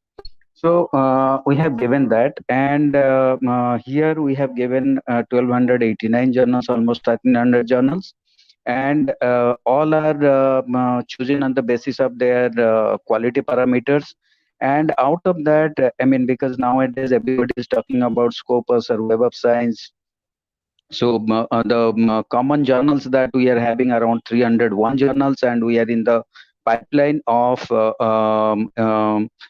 adding further 21 journals in a very short span of time. And we have got the plan to add on another 201 journals which are being common to all these databases.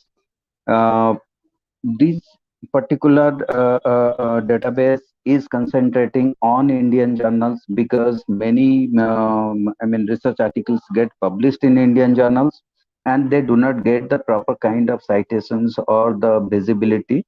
For that thing, we have given out over here, and the kind of journals that we have included here is society journals, institution journals, and individual journals and commercial journals. Obviously, the society journal and the institutional journals they are the most important things for us and for any this thing, and they constitute the highest number of journals in here in this thing. So next slide, others, next slide. And just I was talking about this thing because most of the R&D, things that gets published in Indian journals, and there was no adequate, tool to analyze these kind of products, articles by these products. And to overcome this thing, we have created this one. Next slide. And like I said, we have these are basically the journals published from India. We have taken it to that, and all the journals are in English language, or at least the abstract portion should be in English. That is how we include into that. And there are certain other editorial aspects which based on which they select the journals. Next slide. And this has got basically we start talking about this thing, and before 5 or 10 years this started everybody started talking about the citation indexing product of anything, whether international or national, because there was a push from the UGC side and the MHRD side to give your citations or impact factor, or for API scoring, or for the promotions, or for anything, and for the PhD scholars also. The benefit is there for everybody. Everybody needs to use this. Why I'm telling you, even if our researchers are doing a lot of hard work, and if that doesn't get visible to others, or that doesn't get citations from others, or your hard work gets spoiled. That is what the thing is. You need to know where to publish, and this is a kind of product. Any citation indexing product tells you in which journal to publish your articles, and how to publish, and how to do the literature survey or all those things. This helps you out in the research work. That is why everybody should use this, and that is why I am talking about this thing.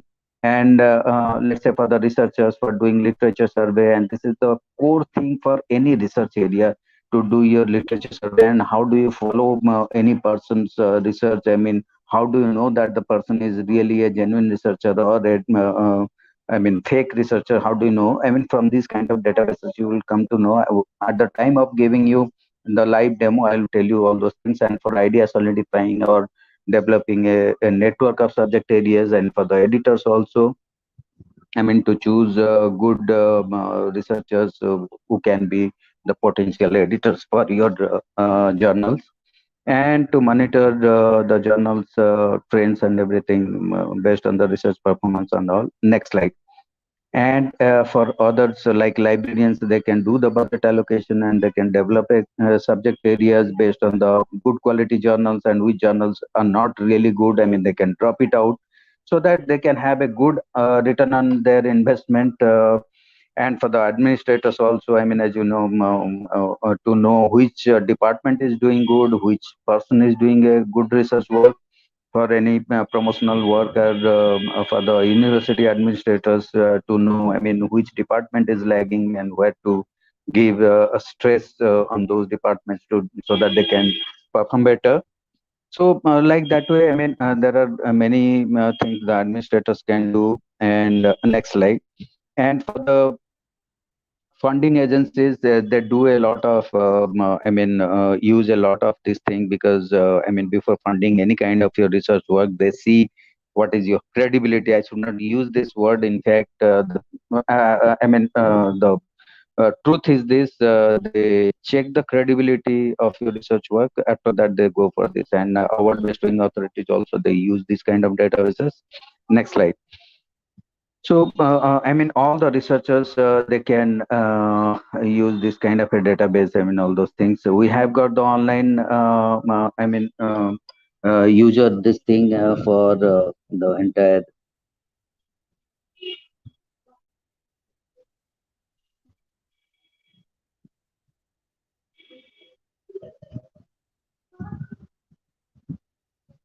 And I request all of you, all the researchers, kindly use these kind of databases, and you will come to know, I mean, the essentials of any research. And once you are doing a lot of hard work, and you should be getting the right kind of visibility, right kind of citations. And when your research work gets the proper, you know, the weightage, the I mean, the admirations, you get the I mean, the motivation to do research further. And this is the thing. I mean, everybody should start using this. This is the I mean, you can see the homepage for Indian Citation Index, and we give based on IP, so that your institution name would appear over here. This is the basic search option. I won't take much of the time, and others kindly go to the, I mean, here in the panel you can see uh, the institution analyzer, where we analyze the institutions, data comparers, where we compare the data between different institutions and all, and the journal analyzer. This is most important for any researchers to know which journal is really good, and how to select the journals and all. And mark records are there. And in more option you can see, I mean, if you are, let's say, suppose following me, whether I am a good researcher or no, how do you know that? You can, I mean, use the cited reference search, so that you can see to that. And if you want to know, in the red panel, you can see we are using almost 1375 journals, and references are around 16 million references, and more than I mean 8.5 lakh articles are there. And if you know more about this, how to use and everything, you go to the training, you will see a demo PPT is there. for training and support, you can see to that.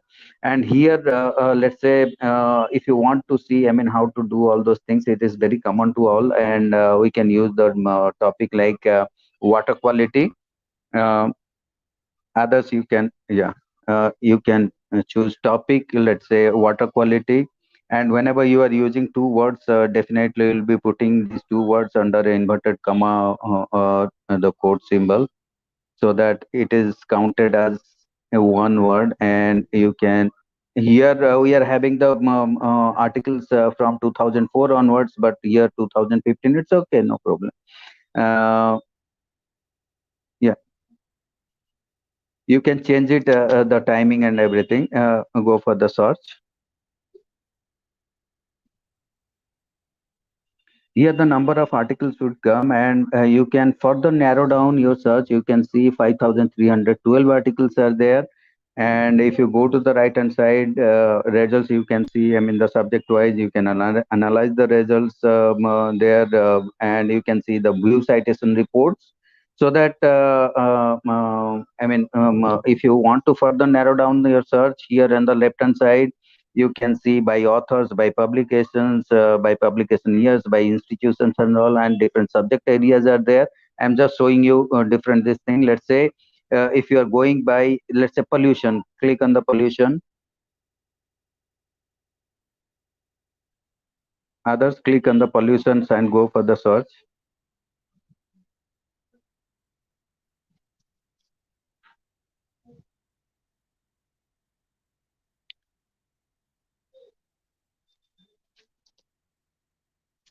Here, these are the main publications.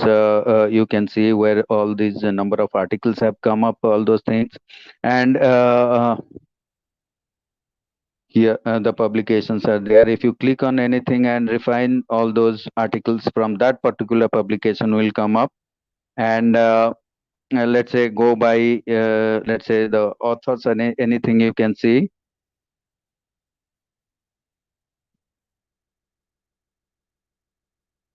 Yeah, you have already clicked there, so it will show you the authors there.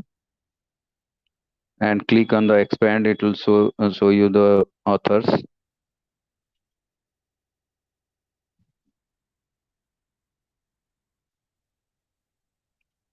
Yeah, go verify.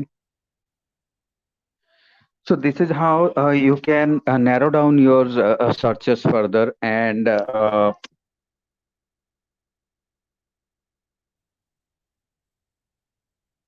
go to home page.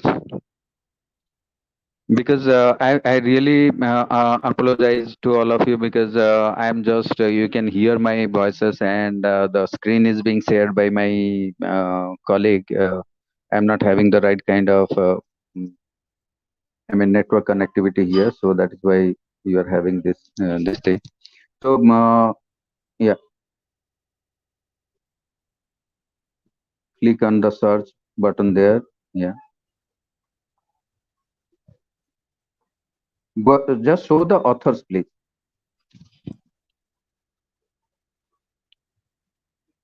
Expand.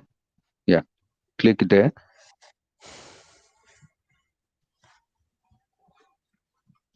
It will show you the authors. I mean, who are the authors, leading authors, who have given the articles like that, I mean, within that parameters and all. So this is how, if you click there, you can see the authors over there. Now we can go down to the institution analyzer. Please go to the institution analyzer. This is the thing that analyzes any institution or the group of institutions over here. So you can click on the institution there, and you can see in the Manipur University, or you can take any other university also. Manipur University, come down. Yes, MU. You have to select there where the bracketed thing is there, because there the right kind of indexing has been done, and we are in the process of updating all those things. Click there. You can see 842 articles are there. These are the articles, I mean, on the right hand side, the graph is there, you can see. And here you can see the time frame also, I mean,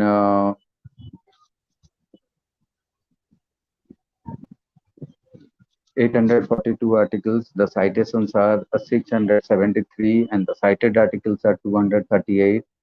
Authors are this much, subject categories are this much, publications are 203. Like that way, if you want to see, I mean, the number of articles, or if you want to see, let's say, the authors, click on the authors, please. You have to click there on the author wherever it is written. I mean, you can see the leading authors, Vishwanathan, and all those things. Citation density is 1.03. I mean, out of 75 articles, 98 citations he has received. Like that way, these are the top authors out there. And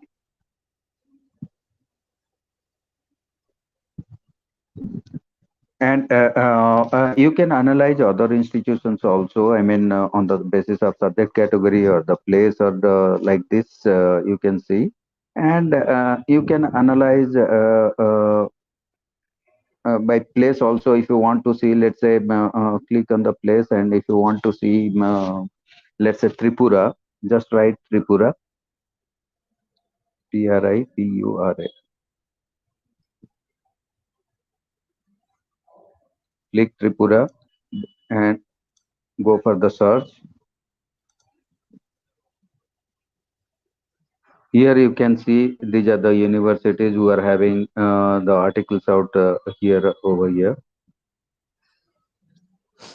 So like that way, I mean, you can see your institution vis-a-vis the area that you belong to. I mean, there you can analyze different institutions. Once you start using, you can come to know. And because the time is short, I have to go ahead and first. Now we'll go for the data comparer.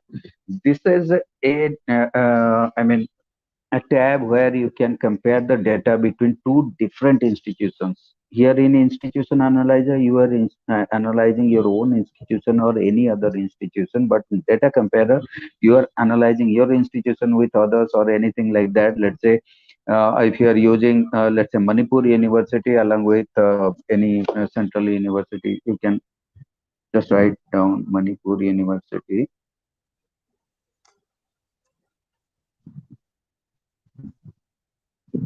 Yeah, MU, and you have to go for the search.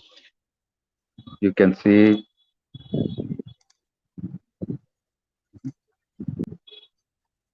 write down Manipur. Yeah, Manipur University has already come. Then you can write, let's say, Northeastern Hill University, Nehu. You can compare Northeastern.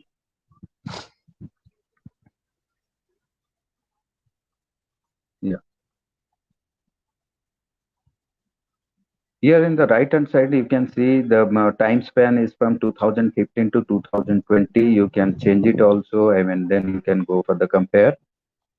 Click on the compare.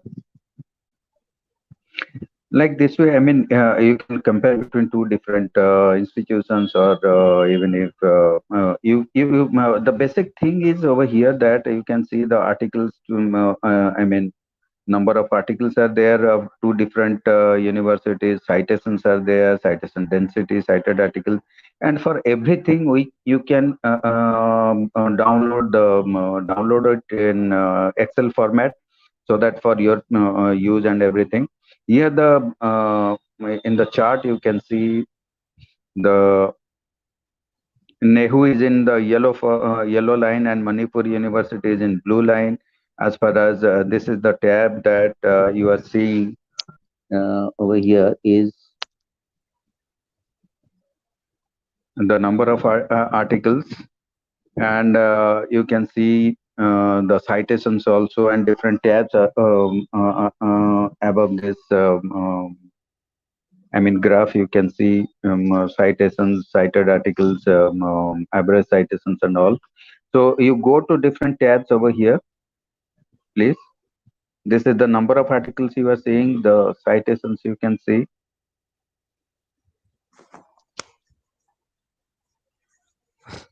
Here you can see citations, yeah. Cited articles and citations. So this is how you'll be getting all those things. So even if you can compare between your, between different departments, so that you can come to know, which departments you are doing it properly. So that this is also useful for all PhD scholars, so that they can come to know, which department in a university. Whenever we say university is good, doesn't mean that all the departments are very good. There may be certain departments which are very good, some departments may be average, something like that. Whenever you are going for PhD, you can choose which department, as per your subject area, which university is performing well, so that you can join that university and all. So like that way, these are the some of the tools to use all those things. And we'll go for the journal analyzer. Now go to the home page and go to journal analyzer. Yeah, you can click over here. This is very, very important for all the PhD scholars as well as all the faculty. Why I am telling you is, whenever you are, doing PhD, you are doing a hard work for 3 years or 4 years. Even if for the faculties, whenever they're doing research, I mean, you are doing a lot of hard work, and that should be properly rewarded, that should be properly admired. For that thing, you need to publish in a article in a good journal.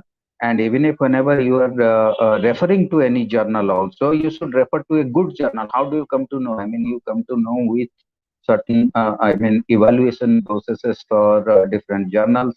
Like our Clarivate people said, impact factor was a very early thing that came up, and that was embedded by them only. So like that way, whenever we have having around 52 subject categories of journals, you can see in the categories over here. So whenever you are selecting any journal, let's say, there are certain subjects which are, you can see, let's say, a biological sciences. Here will be seeing many subject area. You click on the biology, go down, you will see a lot of, subject areas. Let's say botany is a part of biological sciences, biotechnology, all related subject areas are there. You need to click on that. So those subject category journals will appear over here, and even if you can see the journals, individually on the basis of individual names also. You can see, I'm just showing you, these are the journals, number of articles, number of citations. So this gives you a kind of uh, uh, information, so that you can take a decision where to publish. This is not the only decision that you will be relying on. These are some of the information that will help you out in taking your decision. So, and again, you will be going by, what kind of subject areas any particular journal is publishing, so that if your subject category is being, represented there properly, so that you'll be doing like that. And let's say any particular journal, you click there. Yeah, you can now see in the performance of that particular journal. On the left hand side, you have to click there. On the right hand side, it will come, and you will see the number of articles over here.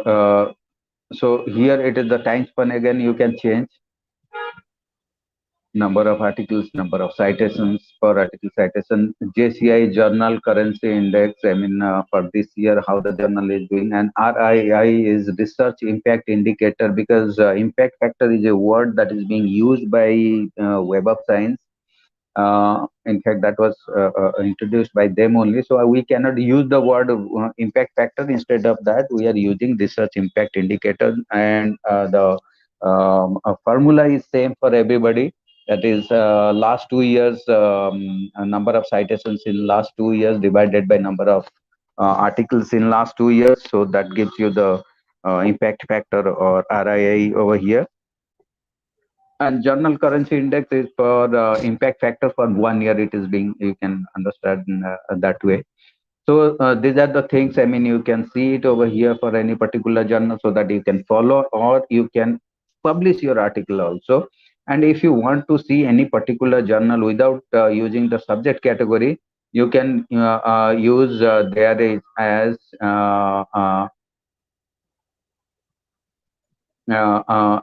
in name ISSN, you can select. others, you can go to name ISSN.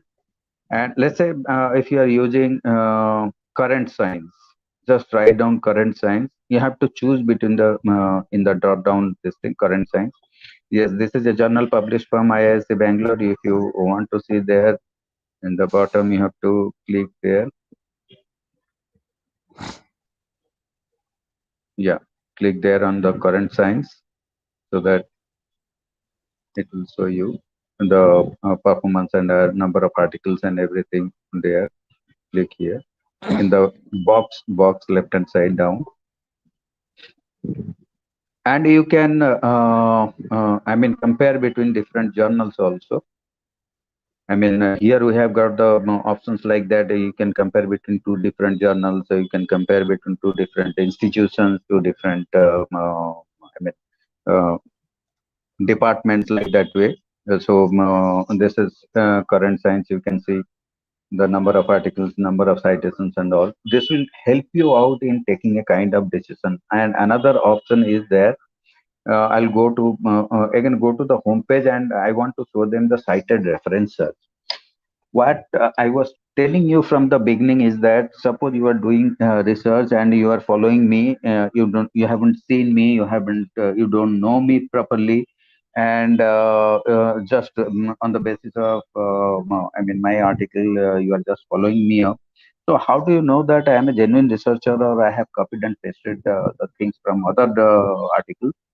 So you can see the cited reference search in the sense the people who have cited me, so that in one way you can come to know that who are the people. I mean, if good people are citing me, or those people are from good institutions and they're citing me, means some way, somewhere, my article might be a good article. So like that way, I mean, you are all doing research, so you must be knowing better.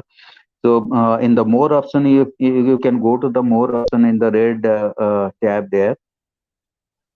Sorry, below the red tab, I mean white mark there, more option, marked records. Beside that, more. No.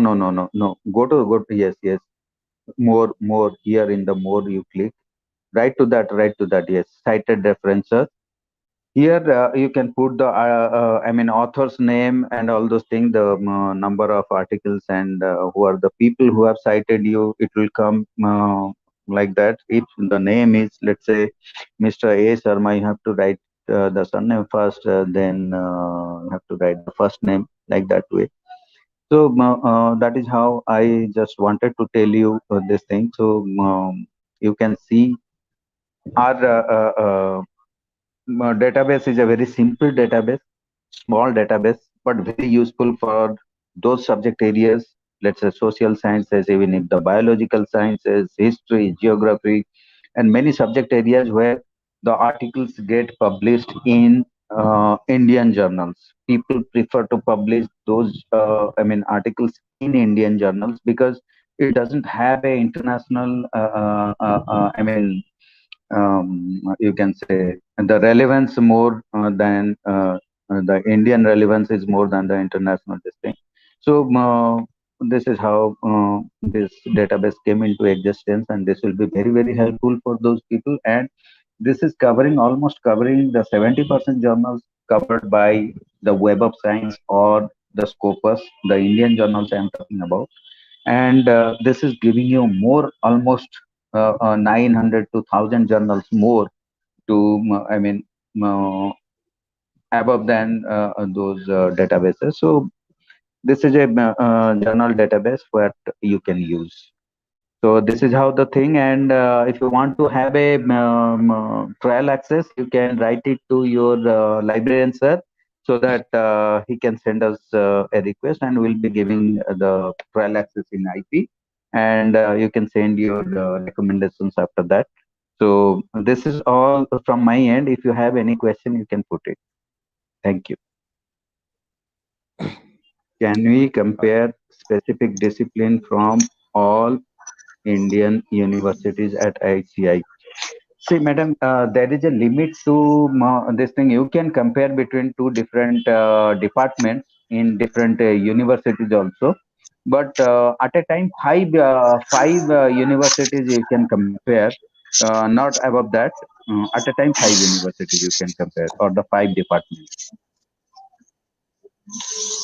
What is the main reason why papers published in Indian journals of ICT are not counted in NIRF ranking?